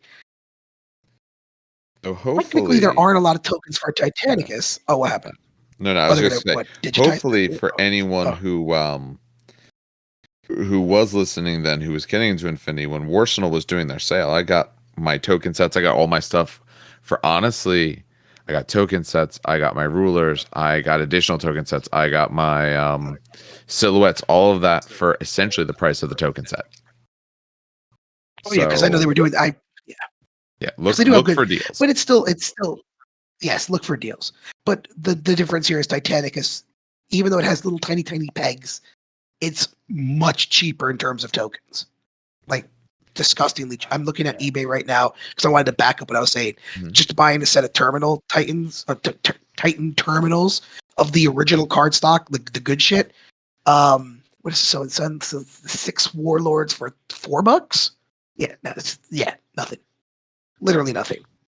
And even beyond that, the original 3 Titans and the original 2 Knight kits they dropped, you could get all those terminals as downloads free off the Games Workshop website. They don't have the newer stuff So the one thing you can't really source rules for outside of the apps or the actual card terminals is the Acastus. Everything else is either in the kit or on the website. Yep. Funny enough, since we're talking about tokens and the rules and the rules and models, this is a good segue to like rules about the game, like the actual rule set. Because I know we talked about like the phases and how to play the game, but we actually haven't really talked about like what I mean, no, actually, yeah, I say we talked about the rules, right? We talked about the alternate activations, ideas, but not like what makes the mechanics gripping, I guess. Yeah. I think it's worthwhile to do at least a little bit of a talk of that sort of a little bit more of that mechanical crunch. Not necessarily maybe going so in depth. I think we could probably save that for a separate thing when we do it. But maybe just a little bit more to give people more of a taste. Because also, I mean, I've done 40K. I think most people have to some extent, but there might be some people who are looking at this game who didn't, especially now as, so the one bit of news we'll talk about, actually, yeah, we're gonna take a small momentary break here and talk about one bit of news to date this podcast is, what was it, 3-4 days ago when they showed the teaser trailer for Space Marine 2? Yes. So I mean, you could have people who there's people out there who play the video game who honestly didn't know that there was a tabletop game. In the very first game, I remember there was like Warlord Titans and stuff like that. One of the spots you go through is a Manufactorum. So there could be people who look at it and say, "Oh, that's kind of cool," and or there's different phone games and all for Titanicus, who might know some of the stuff, not really know 40K as much. So saying, some of these things that might not have meant much, but I think we have to take a second and maybe discuss that trailer. Did you see that, Steve? Did you watch the trailer? Yeah. You don't. Yeah. There it is. I couldn't tell if you were excited at first or not. It's a bit of both. I'm definitely getting this game and I'm definitely playing it. Yeah. Of course it's Primaris. I'm still not in love with Primaris as an overall idea, but like Captain Titus is back, baby. I'm gonna go kill some Tyranids, which I normally never root for. But yeah, could crush some bugs. Yeah, I agree. Primaris. How do we know that? Is it just because of his like literal size? Is it a symbol on him? Okay, it's the armor. It's the same thing as I said for every 30K model. Look at the knees. Yeah. Oh, I see. I look at the Gorget. Gorget. Yeah, I always thought by the knees because there's that little flange on the top of the knee. It's like, oh, that's a Primaris model. They all have that built in, and nothing pre-Primaris has that in the visual language of it. Got it. Okay. I knew he was because everyone said it. It made sense to me. I understood that. But since I'm not as well versed in the newer stuff of 40K in terms of that, I wasn't sure. I know people have already been like, okay, he's in second company because of the heraldry, the gold on like his right shoulder. They're the ones who do that and all that sort of stuff. Yeah, no, I'll also point out the helmet is there. Oh, also, I don't know if anyone noticed in the trailer, purple eyes on the Imperial Guardsmen who are Acadian. Yes. That was a really nice touch. More accuracy. That was, I picked it up like in the third time around. And I was like, wait a minute. And I remember reading that. And I remember that was a really cool little side fact that I remember reading the books years ago. And I remember just sitting there like, that's really damn cool. Like that they got that. So I was pretty, yeah, no. That was a nice little break from Titanicus, but yes, absolutely. I'm absolutely looking forward to it. They, of course, don't give you any idea of when it could ever come out, and who knows. I'm honestly saying it. Maybe it's further along than they're letting on, but I have a feeling it's going to miss next year. I think it'll be 2022. I don't think it'll be late 2022, November, December. I don't think that. Christmas. Honestly, at let the them earliest. take their time. Let them take their time, please. Well, actually, you know what, though? I will say, they did show a little bit of gameplay footage. I didn't notice it at first, but in one of the ones, I think I was watching on IGN the other day, there is a bit of gameplay at the end of it. So maybe they actually have more put together than they're willing to say. Yeah. That's one thing about the original Space Marine 2. The graphics are, oh my god, beautiful. Oh my Lord, have mercy. Oh my God. It's actually only on new stuff. Yeah. You can't play it on any old systems. Honestly, I even have a gaming laptop, and I was like, I'll do it on Xbox. I'll do it on Xbox. I'm going to start saving up pennies. Oh man, I damn need it! I need a new console. I Been out for hated so that. long. Put me back in. I hated that. I kind of shrieked like a little girl when I saw Captain Titus. It's been 10 years. 10 years. That game was so like people like maybe it's because of nostalgic glasses, but that game was good. Multiplayer playing as a dreadnought was just great. I'm sorry. There were issues in multiplayer because of the way they Mhm. put lots of things on the client side, and they had Yeah, the players servers. hosting. Yes. But aside from that, yeah, Yeah, I had a lot of fun with that game. I killed so many orcs in the Exterminatus mode. Yes. A stupid question. Side question. no, go for it. What was your Go for it. what was your favorite weapon? Mm. Ooh. I'll help the Thunderhammer.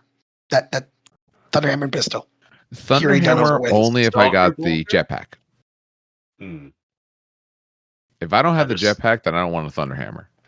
And here's why: because you only heal by killing things in close combat with glory kills and stuff like that, which means I gotta run up, get shot up, hit things, try to glory kill it, hope I don't get shot up too much while they're doing that. I understand their idea. It looks nice and cinematic, but it made it a little bit rough later on, especially when you went against those two Chaos Marines with their Thunderhammers. Oh yes, I did forget that. What about Yep. you, And Steve? in multiplayer, probably the Stalker Bolter.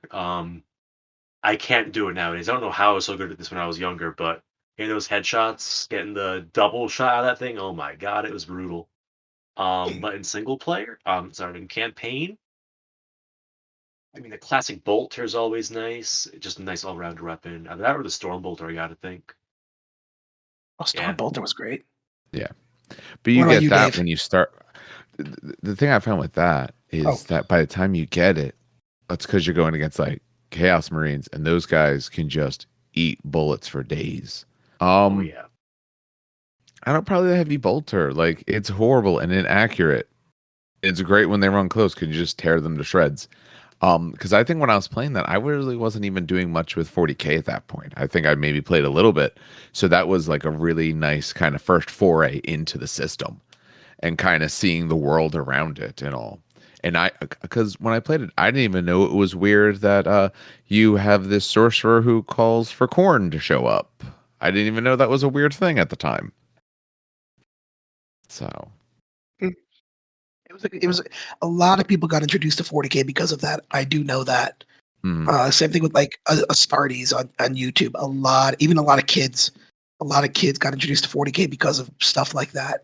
So the fact that there's a Space Marine 2 is gonna be good for the hobby as a whole. oh, absolutely. All right, we'll get back on track there. But Yeah. that's at least No, one no, no. That was bit a of good news. break. And I think like I said, it brings up a good point of this idea of, we'll do a little, we won't do a deep dive into the rule set, we'll do that in the future, but a little bit more than just maybe that cursory glance in case people are unfamiliar with these sort of Exactly. these game Exactly. systems. I mean, the one thing, since we're talking about the rule set, the one Mhm. thing I'm going to say about this, and this is probably my biggest sell point with the game. I didn't mention this like in the sell point for the 30 seconds, but I want to mention this now. I think one of the best things about this game, especially now that they released the Loyalist book and the Trader book, it's not a convoluted rule set. It's Mm. not. The convolution or the complexity comes from the actual gameplay of you thinking, all right, do I move this mech? Do I do this Titan, this Titan? The rule set's not convoluted, No. kind of like at all. There's some minor discrepancies in people who like super rule read, but for the normal gamer, this is as pretty clear cut as a rule set as you're going to get. And one of the biggest gripes with this game was that you need like I think 8 books, right? Someone can fact check me on this one. You need the rule book, and then you needed like if you wanted to carry all the books, it was 8 different books, right? I did this For a the couple weeks ago. That sounds about oh right. god, Yeah, I think yeah, it's a little it less than wasn't that, but fun. We it's cut that not by down a lot many. though. And I was gonna say that was going to be my biggest gripe, but this is where again this is the but they released the Loyalist. Exactly. They released the Loyalist and the Trader book. The Loyalist book has every Loyalist Legio, custom Legios, all the stratagems, specialized Loyalist stratagems, and the All the armor mana that rules, all the all maniples. the weapon Yeah, rules. Mhm. everything. One The correction Trader though, book. you don't Oh, have sorry. custom legios in that book. Oh, really? True. Nope. Oh, so you still Actually for have custom the Legios. complete rules library next to me right now. But yeah, Oh, okay. The Okay. Legio books are pretty much a one-stop shop for everything. If you want, like, I love this Legio. Oh yeah, I love Mortis. I'm going to go pick up the book that's the Mortis rules in it, Trader. and then you're Exactly. done. You're done. Mm. And unless you're doing like campaigns or anything, then you pick up the campaign books. Or if you're doing knights, there's a specific knight book, and I'm trying to remember Doom of Mal. No, Molech. Yep. Yeah, Doom Moloch is Doom the of night Moloch book. is the night book, but but again, that's one stop shop. You Yep. don't need another And then book. if you're an oddball and you want to do either Black Shield, think of them as like mercenary or like for hire, or I don't like the Emperor, I don't like Horus. So anything in that range, that would be Defensive Ryza, gives you your Mhm. Legion abilities for them, and build a Legio stuff, as well as the fancy banners that Imperial Knight armies can take. Yeah, so like now that they've released those books, you don't need to carry a lot of rule books. Like I look at 40K and you need the rule book, you need the FAQ, you need your codex, you need your FAQ for the codex. Let's say you're Tyranid, you need the Doom of Arctarius and the FAQ when that comes out. So I'm up to 6. Was that 6 Yep, already? that's it. Yeah, your 6 And things. fun fact, because we were just talking about it in my oh, it gets worse. We are talking about this in chat today. Guess what? Chapter Um, approved. oh wait, I'm not even. Oh no! It gets worse. White Dwarf is coming out this month with a complete Tyranids that is tournament meta breaking. Like it's gonna really You roboted shoot the in the middle. Tyranids to like. Coming out Oh, with a what now? sorry. It's okay. Oh, sorry. I'm trying to get no. So White Dwarf is coming out with an army of renown for Tyranids. Mm. That's completely meta breaking. We were already making lists for tournaments. So that's 1, 2, 3, 4, 5, 6, 7 with the White Dwarf. That's not okay. It was And chapter it's not even like I'm approved. bringing That's what I campaigns. have to play now. Oh my god, yeah, but I'm not even bringing campaign books. That's literally rule books for my army. That's And you have to not have it all okay. memorized too, or else your game takes 7 hours. Yeah, no, that's not okay. That's not okay. So GW loves books. Titanicus has that. It's not convoluted. Very little facts. Is there even a facts for the trainer book or loyalist book? I don't even know. That's No, that's how Not little. for what the they did trader was they yet. took everything that changed in the Loyalist and Trader books, and they put out FAQs that updated all the old books to the new information. So okay. So you even need to buy the So new you got books. free upgrades if you have the old books. Jesus Christ. Yeah. So yeah. Okay. This is So the I just best wanted to put treated game Games Workshop make in terms of like yes, serving the community. 1000% agree. But that's what I'm just going to say on the rules net. I know there are other things, but I'm going to just kind of put that out there as like number one, amazing. Someone else take the lead.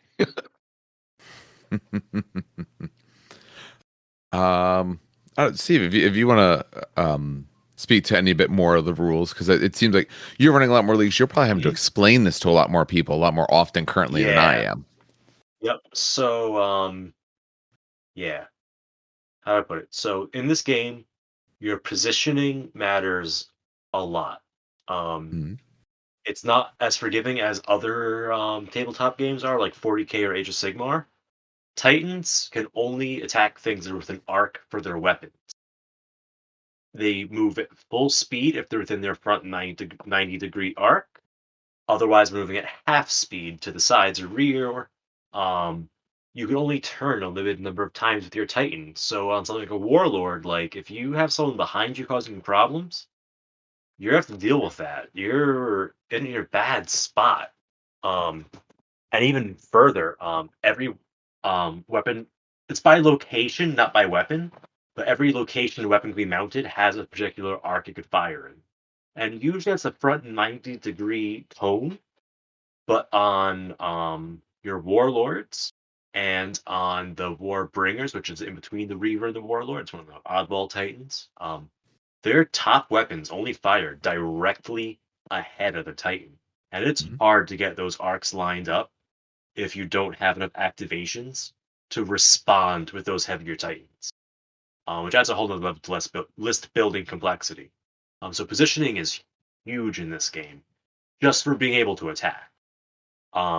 On top of that, if someone attacks you from the side or the rear, they get a bonus to doing damage against you.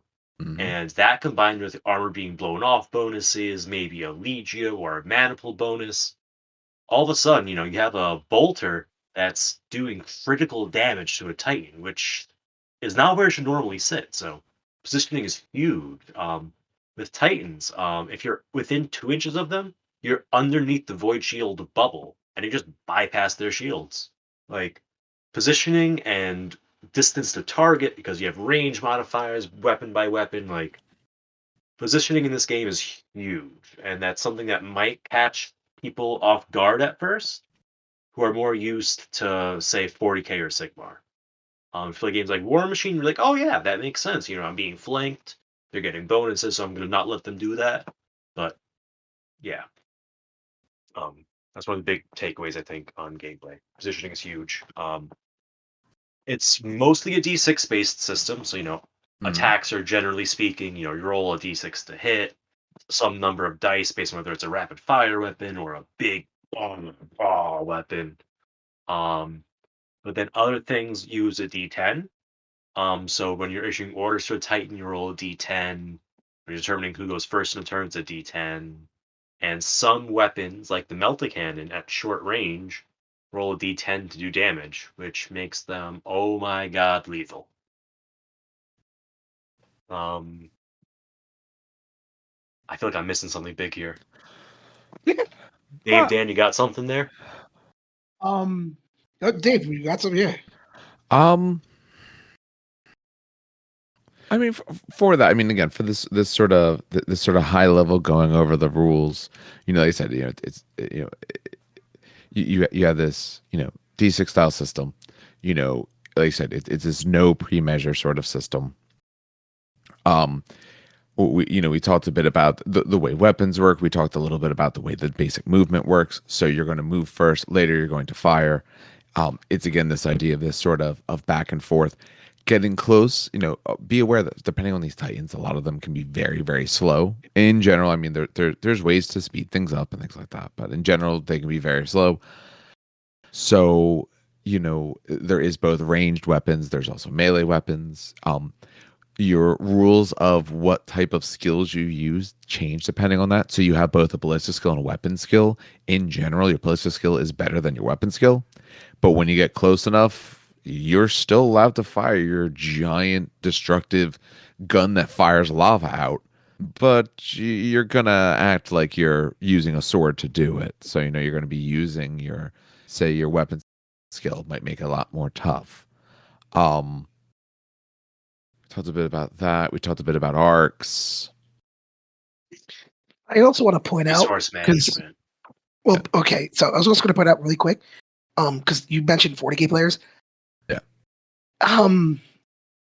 Maybe with the exception of like Porphyrians, and maybe one of you can disagree with me here, the balance of this game is not bad. I've rarely run into something where I'm saying that's horseshit. When Porphyrians first came out, absolutely they were horseshit. And now they're limited to the point where I think you can only even take one if you have a maniple. It's ridiculous. And just Quake Cannon and it's gone. It's useless. But overall, now with the new additions of traders and the loyalist books, the Legios are pretty much brought to the same level. Like, for example, Krytos. Krytos is probably one of my coolest legions that I never painted because their rules were just so bad. But now, I know. Beautiful legion. They're like teal and black with orange. That's what they're, or like teal and black with bone. I'm trying to remember what I know they're teal. I know they're teal. Mostly teal. I don't think there's a lot of black in Krytos. I think it's like black highlights. The point is, Krytos had shit rules when they first came out. But now one of their special rules is they can concuss or quake a Titan for 1 round, ignoring their void shields. So if the missile hits you, you're quaked and concussed, which is fucking insanity. You just across the field. So to translate that to sorry, I should have probably translated that. Right? So what Quake does is if it hits you, you're moving at half speed. So your slow Titans get even slower. Your fast ones lose a big part of their advantage. Concussive is huge, though. It does one of two things. Well, it does two things. It will knock a Titan either backwards or force it to turn because it's just it's a high impact concussive hit. It's gonna spin you around. And if it hits a Knight banner, the Knights automatically become shaken, which basically means that like their morale is broken. They're gonna take a lot of negative penalties for that. Hmm. So they've Huge balanced upgrade. it. Yeah, they've balanced it, and I'm trying to like figure out a way. Like again, spamming Porphyrians, which you can't do anymore, used to break the game. But I mean, honestly, there's a lot of counterplay. Like it's a pretty balanced game with very little shit. I think a lot of that also helps because I mean, when it's all said and done, you have a good amount of weapon options, but you don't have a large amount of Titan options. Not talking about little knights or anything like that because that's a different tactic and all. But when you think of the larger ones, there's not a wide variety of them, so they can focus more on making sure the stats feel good, and then you can focus on making sure the weapons can handle different scenarios. So, it usually ends up being a rock, paper, scissors to some extent of, the biggest Titans you have are usually potentially harmed by some of the smaller ones because the big issues, like you said, you need to be able to see them. Usually the smaller you are, the faster you move. Warhounds of Titan classes move the fastest. So if a warlord or one of the iconoclasts or something like that sees it, yeah, it can do terrible damage to it, but you shouldn't be seen. You should be able to move fast enough. You should be able to get around, to be able to actually harm them. So I think that a lot of the balance comes from that. So let's go back for a second, Titan wise. So what are the actual, again, not knights. Forget about them little boys for a second. Titan wise. So So working our working way our up from the way. bottom. Yep. So the smallest Titan they've released so far is the Warhound Titan. Mm-hmm. It is 6 stories tall and it mounts 2 light weapons on its arms. Mm-hmm. It is a fast Titan, but because it's so small, it doesn't have as many redundancies built in. So it has less armor on it, and it has a much faster reactor and shield track. Mm-hmm. Um, so You mean you'll heat up quicker, I should say, yeah, or you'll Yes. lose shields so quicker. when you're moving a Titan, there is a rule that lets you increase your movement to a second higher tier. But the drawback Mm-hmm. of that is you risk overheating your reactor. And if you Mm-hmm. get unlucky, you could start what I call the Warhound death spiral. Because after you Mhm. take on 2 heat essentially onto your reactors, you enter bad stage 1, the orange. And every turn in the repair phase, before you get to repair, you roll a die, and something bad happens. Either you take a hit to your body, your shields collapse, or take D3 hits to your body, or if you really put yourself in a bad spot and you get yourself to red, oh man, are you in for a bad time? Rolling a D10 on that table. So if by a miracle you don't um roll the 1 to save yourself and take just 1 hit at a high strength, you could just explode Yep. immediately. Do not pass go. Do not collect $200. You explode in the middle of the sequence, which means if that's the first Titan you activate to repair in a round, your other Titans might not have their stuff repaired, and they're gonna get hit again before they can raise their voids. Mhm. Um, so yeah, Warhounds fast. They're great for flanking things. They're very maneuverable. I feel like they're one of the more forgiving Titans in terms of positioning. But the Absolutely. drawback is they're not forgiving if you take risks and aren't conservative with your resources. Um, They're good for repositioning, but they get hurt very badly with bad positioning because they cannot yes. survive what bigger Titans can do to them. Yep. Exactly. Stepping up from there is my absolute favorite and Dave's Mhm. too, Mhm. the Yep. Reaver. It is, in my opinion, the best Titan because it does a little bit of everything, but it's not a master of none kind of deal. Mm. Um, the Reavers are tankier than Warhounds because they're a larger Titan. They're about 8 stories tall. They have a longer reactor track, and it's also configured in a more forgiving manner. So it takes a lot longer before you're risking blowing yourself up or dropping shields or taking hits. It also has a little bit more shields on its track, so it could take a few more shots before it's exposed. It has a decent speed and maneuverability. It has a base of 6 inches. I can push its reactor to go 9 inches. With my Legio Gryphonicus, you could buy an upgrade so that you're always going 9 inches. Compared to the Warhound's 8-inch base or 12 if you risk pushing it. That's still a really fast model. And it's almost as maneuverable as well. All of its tracks have a little bit more armor to them, so you'll be in it a little bit longer as you get swinging. And my favorite thing about the Reaver is that it has melee weapons. You got 2 options. Yes. You got Chain Fist, Power Fist, you got all the guns, and it's just my absolute favorite Titan, hands down. It's a overall general trend of what you see is the larger the class, because they give it's GW, so they give every class a name. These aren't actually bad; these are pretty good names. But essentially, they give them all name, a scale, so bigger scales. But the bigger you are, in general, the more heat you can take, the more shields you have, the more damage you can absorb. Your armor tends to be a bit better. Some spots are lower than others. The head is usually shorter tracks, but usually harder to get through, so better armor. Legs usually have longer tracks, but a bit lower in the armor and all. But you also tend to carry heavier weapons, so that's the overall trend of what you see. Yep. Yeah, so the Reavers really also get other fun things like the Melta Cannon, which is a personal favorite of mine. Yeah. Fires a small blast. It's got a decent range. It doesn't heat up your reactor, and if you get up close, it rolls that D10, and oh my, it's beautiful. So yeah, Reaver, just the weight of the weapons, the speed, the ability to punch things, like it's all just such a nice package. Stepping And up from that, and the points are nice as well, because it's not. yeah, It's a nice mid level of what it's going to cost you. definitely. In a 1,000-point game, you could fit 3 with weapons and a little bit of points to spare. Up from that is the Warbringer. It is the first Titan that was designed after Titanicus came out. They designed the 28 mil scale and the 6 mil scale models at the same time.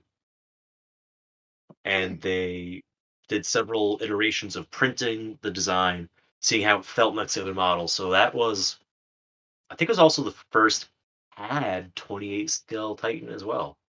I think that's when they moved over in Forge World's design process. Interesting. Okay.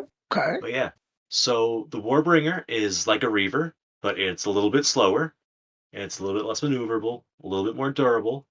And the big thing about the Warbringer is that it has the Reaver grade arm weapons, but then on top, instead of having a Warhound grade carapace option, it has a Warlord arm scale option. So that's where it gets like the big guns of the game. Those things, when they hit hard. But it's one of those weapons where on a Warbringer, that carapace option has just that corridor you could fire down. So it's hard to line up the shots. And there's not very many maniples you could squeeze it into. I think there's 3 maniples now for it. I believe so. They essentially have their own maniples. They didn't go into any of the others. Yep. Yeah, there's one where it goes with Warhounds, they act as spotters. There's one where it's with Reavers. There's one where it's Warlords. And it's a hard one to fit into a list. There's another one there's 2 with. So there's 2 with Warhounds. There's 2 with Warhounds. There's 2 with Warhounds. Oh, I think there's one with the spotter and one with something else. So it's 2 with Warhounds or 2 with Reavers. I think there's 4. I want to say there's 4. But I'll take. I'll take you the talk, Warlord. you talk your favorite. Yeah. Yeah. You everyone shut up. It's Warlord time. Warlords. These things are 10 stories tall. These are big. They're beefy. They're thick. They're slow. They don't turn very good. But they bring some of the biggest, baddest weapons known to mankind. You want a volcano cannon that shoots quite literally, not lava, but essentially essentially will melt anything in the nearby area. They got volcano cannons. You want a quake cannon that shoots basically a siege shell that will quake an entire city block. They got siege shells. You want a Gatling blaster that's basically the 810 Warthog but mounted on a 10-story building. Sure, they got that. And then you know what? You said Reavers with Power Fist. How about a Warlord Power Fist? Oh yeah, they got Warlord Power Fists. And Wanna on get top of there that, first, Dan? yeah, you know what? I got Warp Jump. Tear a hole in the warp. No, and then they got 2 Carapace weapons. They get these 2 shoulder weapons, which are essentially 2 Reaver weapons on the top of their Carapace. I mean, their downside is that they're slow. They don't turn very good.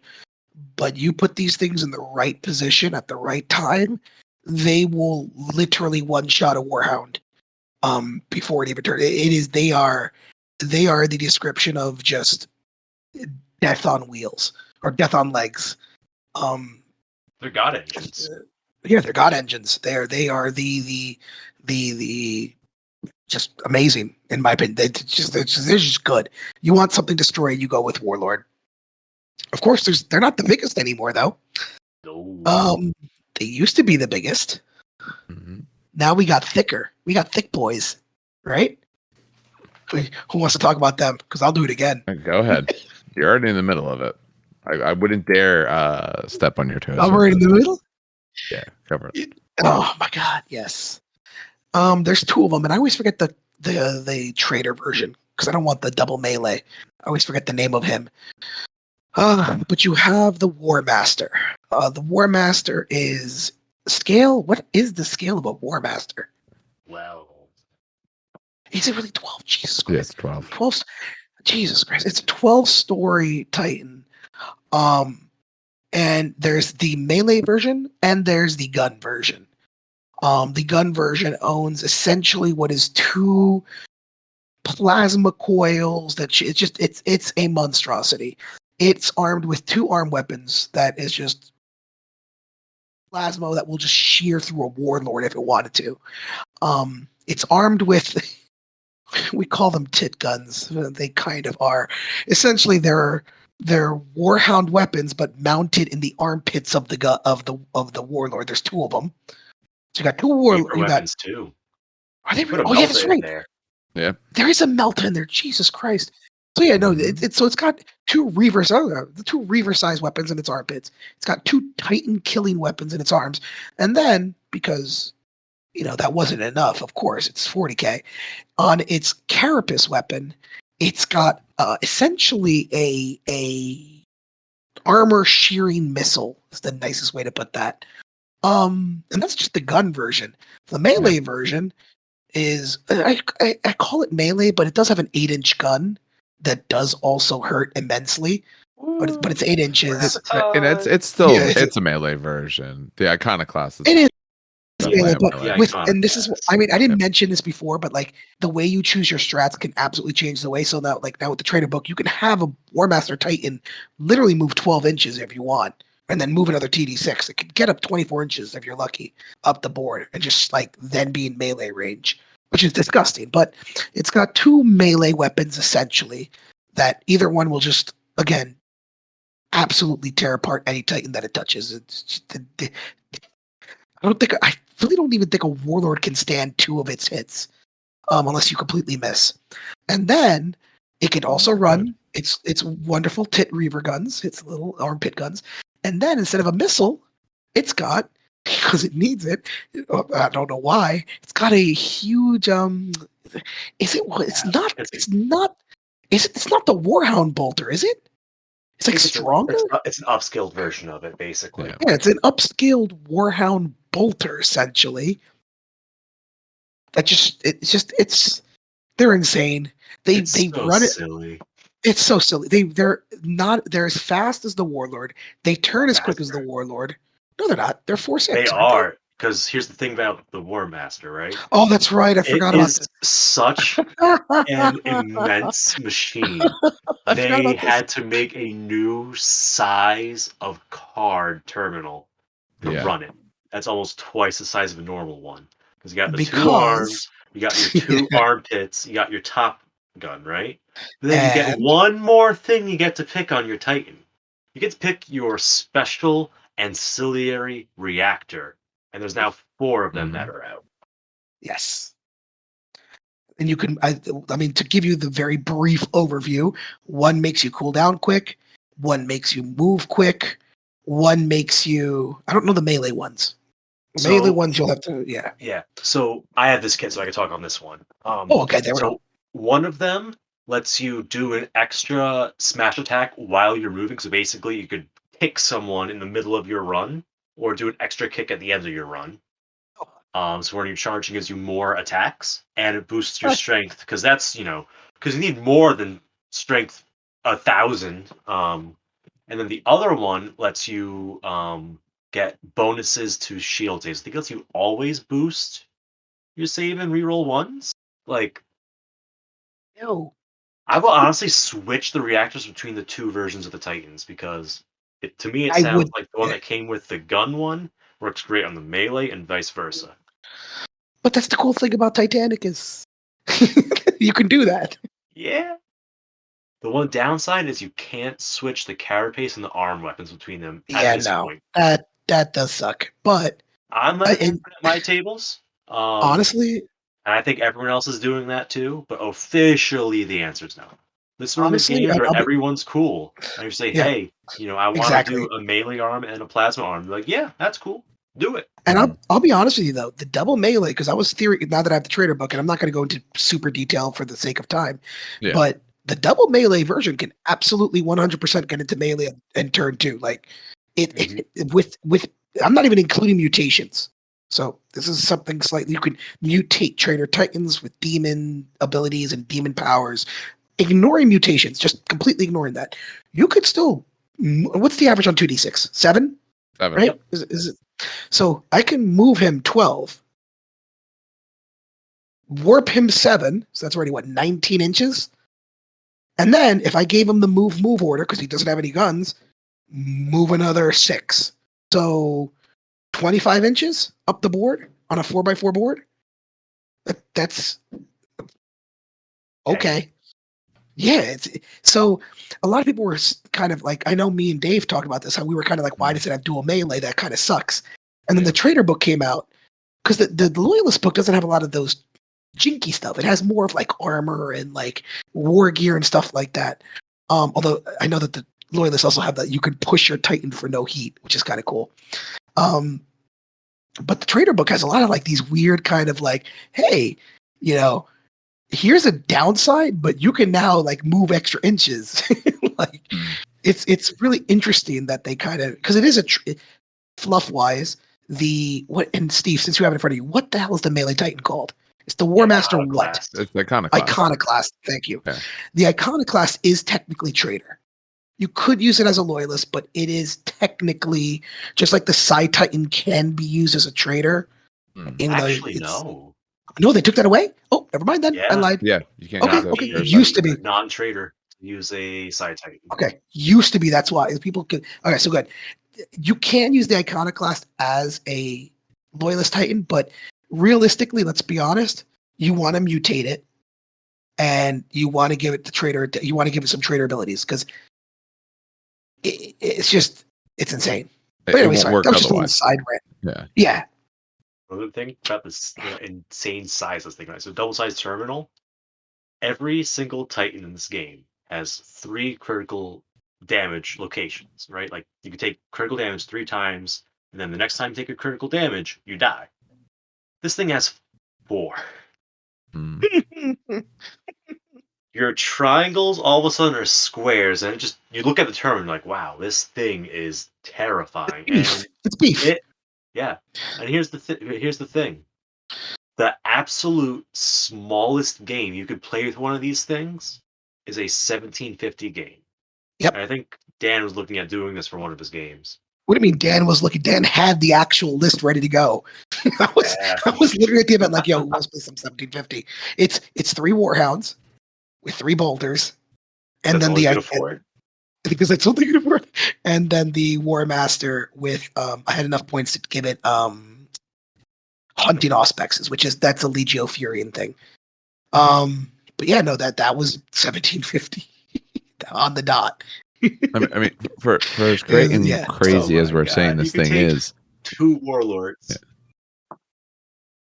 I mean, the other thing to keep in mind is just the number of points this thing is. So like, yeah, it's big and crazy, but yes, it yes. is your list. Also, I mentioned balance. I should point out that in the game, the event that Steve ran, my warlord died to 1 warhound. Yup. Because the warhound, the Legion, and so before I talk about this, I just want to point out, this game has a lot of variation. Like you hear us kind of talk about this game has like more variation than what we can actually talk about in this podcast during this time. It would take us an entire other part because just to give you, so I much. had to actually write this down only because the level of ridiculousness is because you have variations from the points, then you have variations from choosing either a knight army or a titan army, then you have the variation from going loyalist, traitor, black shield, or custom, right? Because each one of either being traitor or loyalist will unlock certain stratagems because everyone has the same 40 50 stratagems, but you get a certain extra 10 12 stratagems if you're traitor or loyalist or black shield, whatever, and you also get different war gear, different everything, right? Then you choose your legios, which also may unlock more war gear, more warlord traits, more specific strats. Then you have your maniple, which was you choose your certain titans of your maniple, and then you have your stratagems. So the variation of this game is I cannot think of another game besides BattleTech that has this level of variation. Like when you have a battle master with 16 different variants, right? This is that level of craziness. So going back to my example, during the event, one of the legios that I was facing off against was a loyalist legio, and his special loyalist legio stratagem is he can drop pod a warhound from space. So for those people who don't know what a drop pod is, they're played 40k. It's basically he took his 6-story warhound. Correct me if I'm wrong. 6-story. His 6-story warhound, loaded it up in a orbital drop pod, and dropped from orbit behind my warlord. And because my warlord was extremely slow, I actually could not turn in time. It took him 2 turns to do it, but I could not turn enough to damage the warhound to the point where the warhound just kept attacking my back, attacking my sides, destroyed my warlord. That was a 240 point warhound taking down a 540 point warlord. That may not seem balanced, but in the grand scheme of the game, right? That took a stratagem, that took positioning. My other titans were also killing the rest of his army. In the grand scheme of the game, it is balanced. But anyway, because you were talking about the War Master, there's never it's a point point where cost. you feel like you can't play anymore. Like you always could find, I found the key. I can recover from this. Yes. But yeah, no, that it's just so that's why, because I know you, Dave, you pointed out the points like this, but even the War Master being so many points, Yeah, you stick 2 warhounds behind that thing, it's gonna hurt. It's gonna be a bad time. Oh no, You know what absolutely, I mean? Yeah, Yeah. absolutely. It's just something to keep in mind that we're talking about how insane and great and wondrous thing is. It is also exceedingly expensive. So yes. But yeah, no. That's it for me. that's all right. One big thing throughout the War Master, it does not fit into any mana pools. No. So essentially, you have a legal army with that attached to it. Yes. For list writing purposes. Because you need a mana pool. Should have pointed that out. The game Sorry. requires a mana pool. At least one mana pool. So the cheapest mana pool is 600 points. So 1,020 plus 600 is exactly. You get the point. But yeah, no. Yeah. All right. Looking at time, because we've been going for a bit, I thought this might run long, and I think it definitely will. But I think in the interest of anyone listening, I think we should break this up into some pieces for people. And I think it won't be tough to get either of these guys talking about more details of the things we have. So I think maybe what we'll go to for now in this sort of intro idea is a little bit of the overall good and bad. And then we can talk about where we want to go to from our discussion from here. So maybe we'll start with Dan. So let's, overall idea, the good of the game, like why someone should play it, and then the bad, like why might a person not make this their game? Why, who is this game for? Who is it not for? So, I mean, one, it's actually a good cost game. It sounds weird to say that, but I think Steve pointed this out. You, at maximum, you're only playing with yourself. You're only playing with maybe 6 Titans maximum, right? Maybe 8 Titans if you fit like 8 war. Cheapest 200 divided by what's 1600 is what 8? Yeah, 8 Titans. At the most, you're playing with 8 Titans, and that's like maximum, right? With the cheapest loadout. And the box sets that actually come out for the set are actually very affordable. So I know you talk about the original box set with 2 Warlords and 6 Knights and some outdated rules, some terrain and tokens and everything. That's not really the best box set, but the first iteration Battle Force that they had, if you could find it, is in my opinion the best box set that they ever produced for the game. Came with a Warlord, a Reaver, and 2 Warhounds. I mean, I buy 2 of those boxes. You don't need to buy anything else ever again for the game, in my opinion, unless you want to buy like extra stuff. That was it. So that's how I started the game. I bought 2 of those boxes for 20% off. That was it. The second iteration Battle Force, I believe right now, is a Warlord, a Warbringer, a Reaver, and 2 Warhounds. Is that what it is? Someone correct me. Yeah, basically it's that plus what you had before, plus the Warbringer. That one's out of print. I think they stopped making that one a year and a half ago, 2 years ago. That's actually not a bad deal. I didn't even know they made that one. They're like Christmas boxes. Yeah, it came and went really fast. Yeah.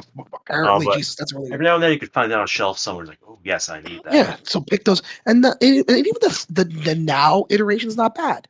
The only thing I don't like about it is that it comes with Knights, but it comes with 2 Reavers, 2 Warhounds, and 2 Lancer Knights, and still the rulebook, token, paper,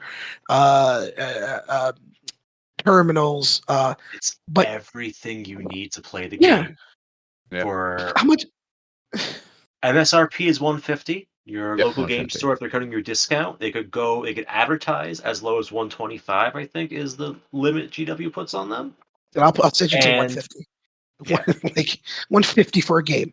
150 gives you an entire army for the game, all the rules you need, and this is a 1250 force. I think the standardized game is maybe that to 1750. So it's 1250 throw in a 1750. Warlord, and that's everything. Yeah, you're done. Congratulations. So I mean, if you're looking at cost, I dare say this is the cheapest game you could buy next to like Warcry. No, because even Warcry you need like the $100 box for like terrain and stuff. So, honestly, I think this is the cheapest game you can get at the GW with. I'm not gonna put my money on that, but I'm gonna definitely say this is definitely one of the cheapest ones. On top of that, and we mentioned it before, you have the rules, the full rule library. If you want to buy campaign books, you buy the campaign books. If you just want to buy the rule book with the Loyalist, because you play Loyalist, you just buy that. It's just a great game. It's a sexy looking game with great models, good cost, good rules. There's really no bad. Anyway, that's my rant. So why might someone not play this game? Why would this not be the game for someone? Okay, I'm going to be honest. If you're really intimidated, and this is me, so I'm going to be honest about myself. Of course. I did not paint my Titan. I didn't paint my Titans. I hired a commission painter to paint them because I know my level of skill. I painted my Custodians, I painted my Mechanicum, I painted my White Scars. These Titans were not something I was able to paint. The level of detail, the level of trim, the level. Now there are ways to do it correctly and do it well.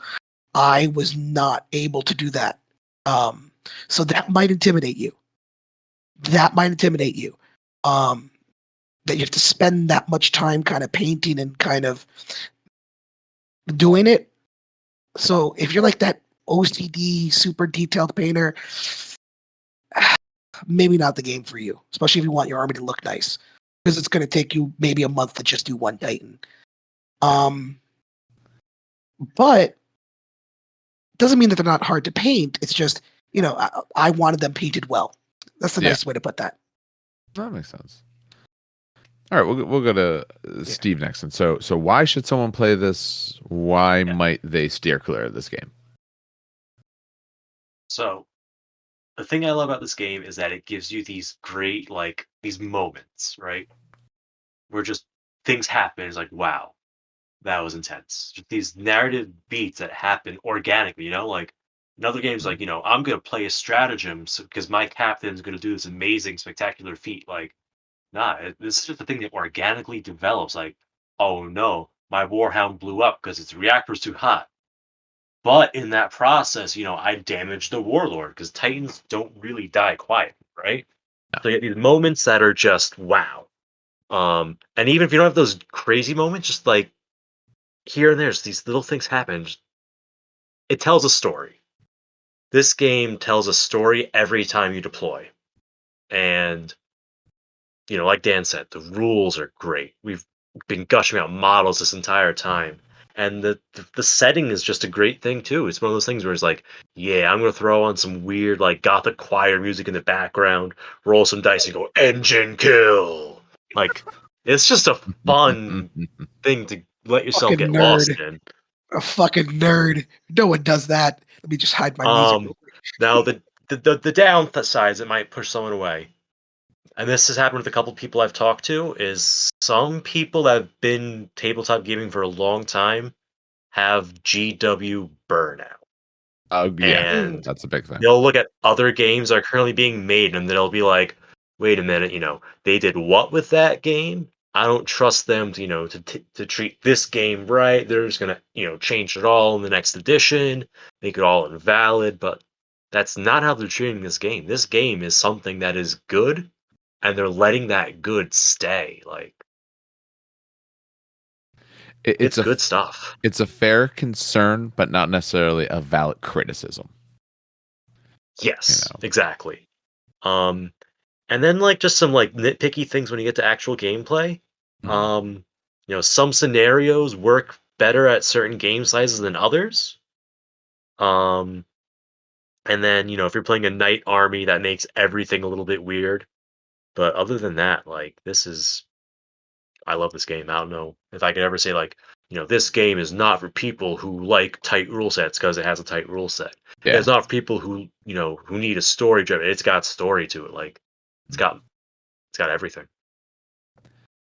So I think for me, what I would say is, for the good part of it, you have the makings of all the things that I would think as someone who plays a war game would want in a game.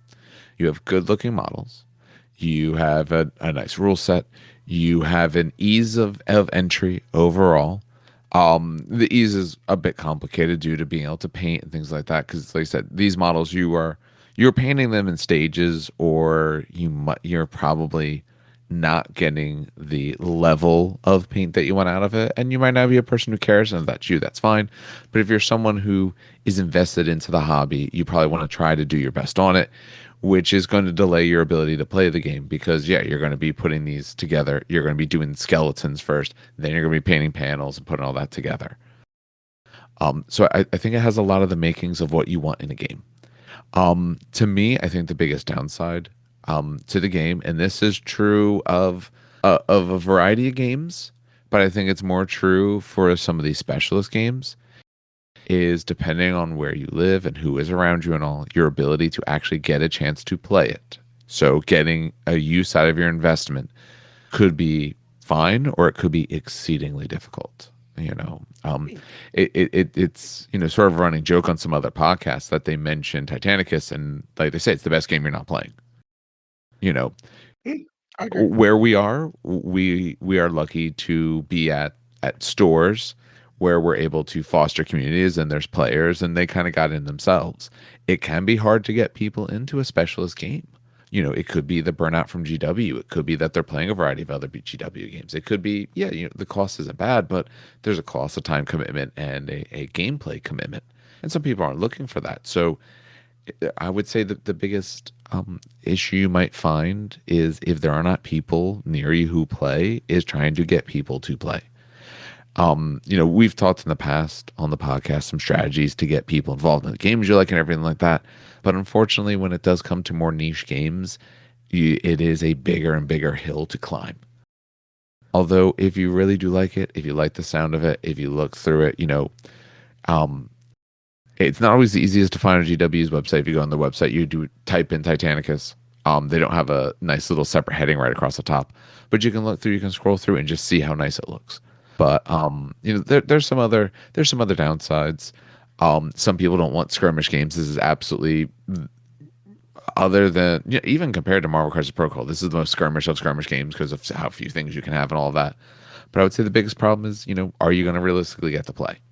And I think before you invest in any war game, that's a question you have to ask yourself and figure out: are you going to put money, time, and effort into something and get that return on investment?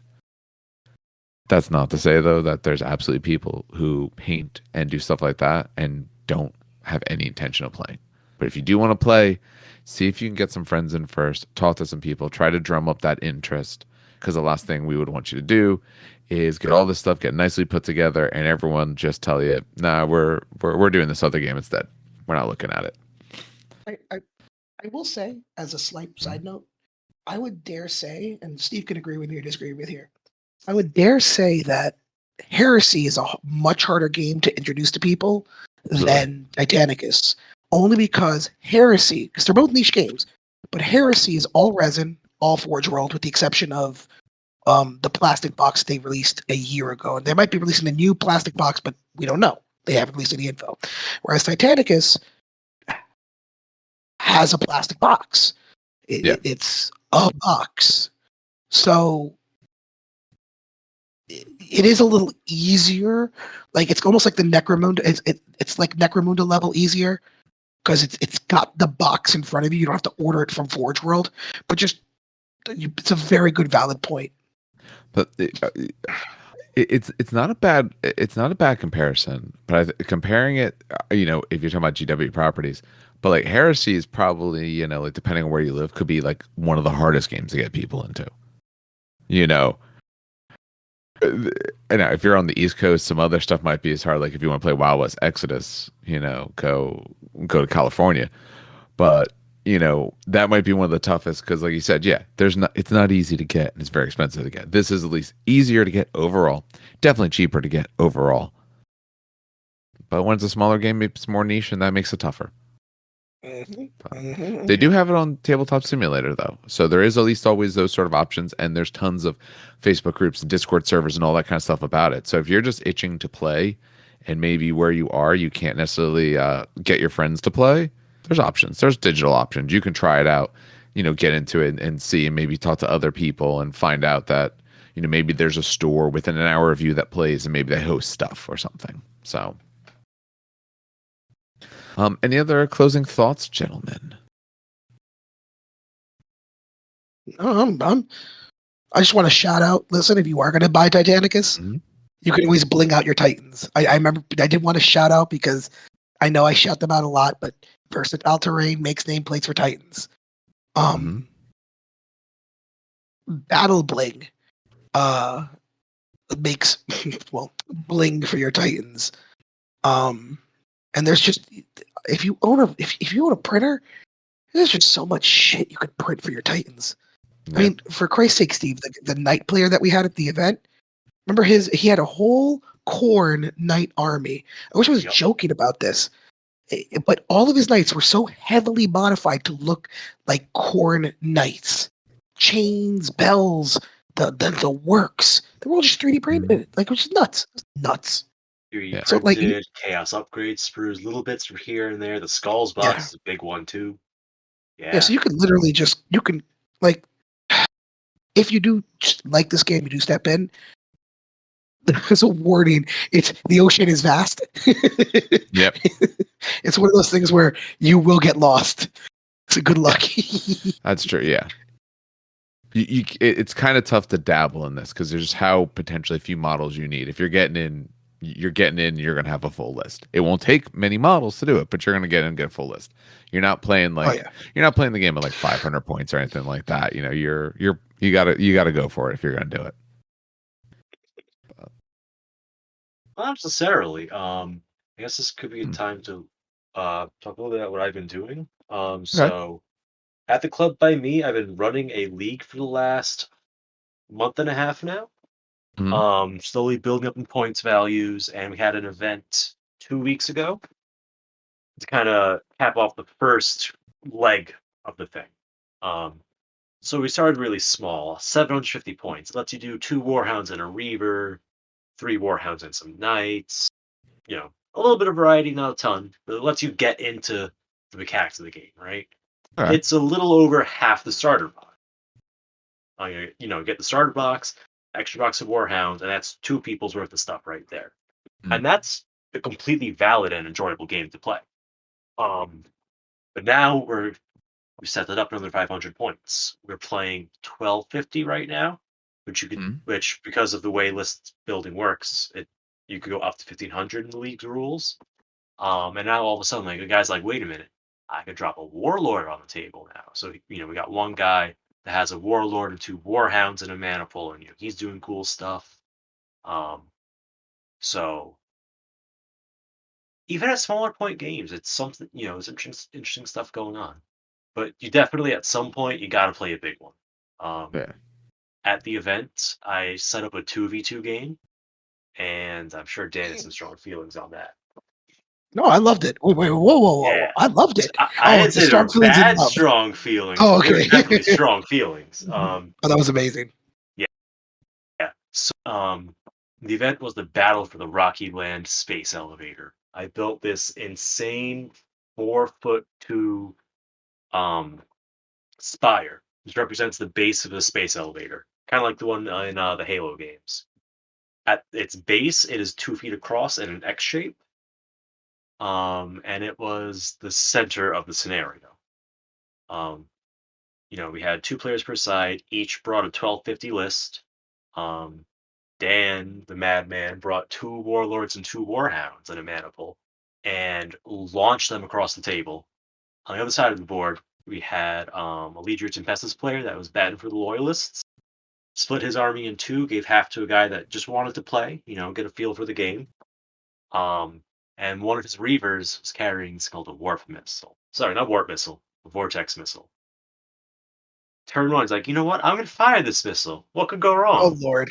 Oh It yeah. opens up a black hole at the center of the table, and this thing is moving around turn by turn, ripping out huge chunks of support struts on this tower. And fortunately, I made the thing modular, but also pretty stable once we were removing parts. So as sections were being ripped apart of this giant megalithic build, I'd take one of the struts. You know what? You broke the left side of this building. Roll the scouter die, Dan. He rolls it. What happened, Dan?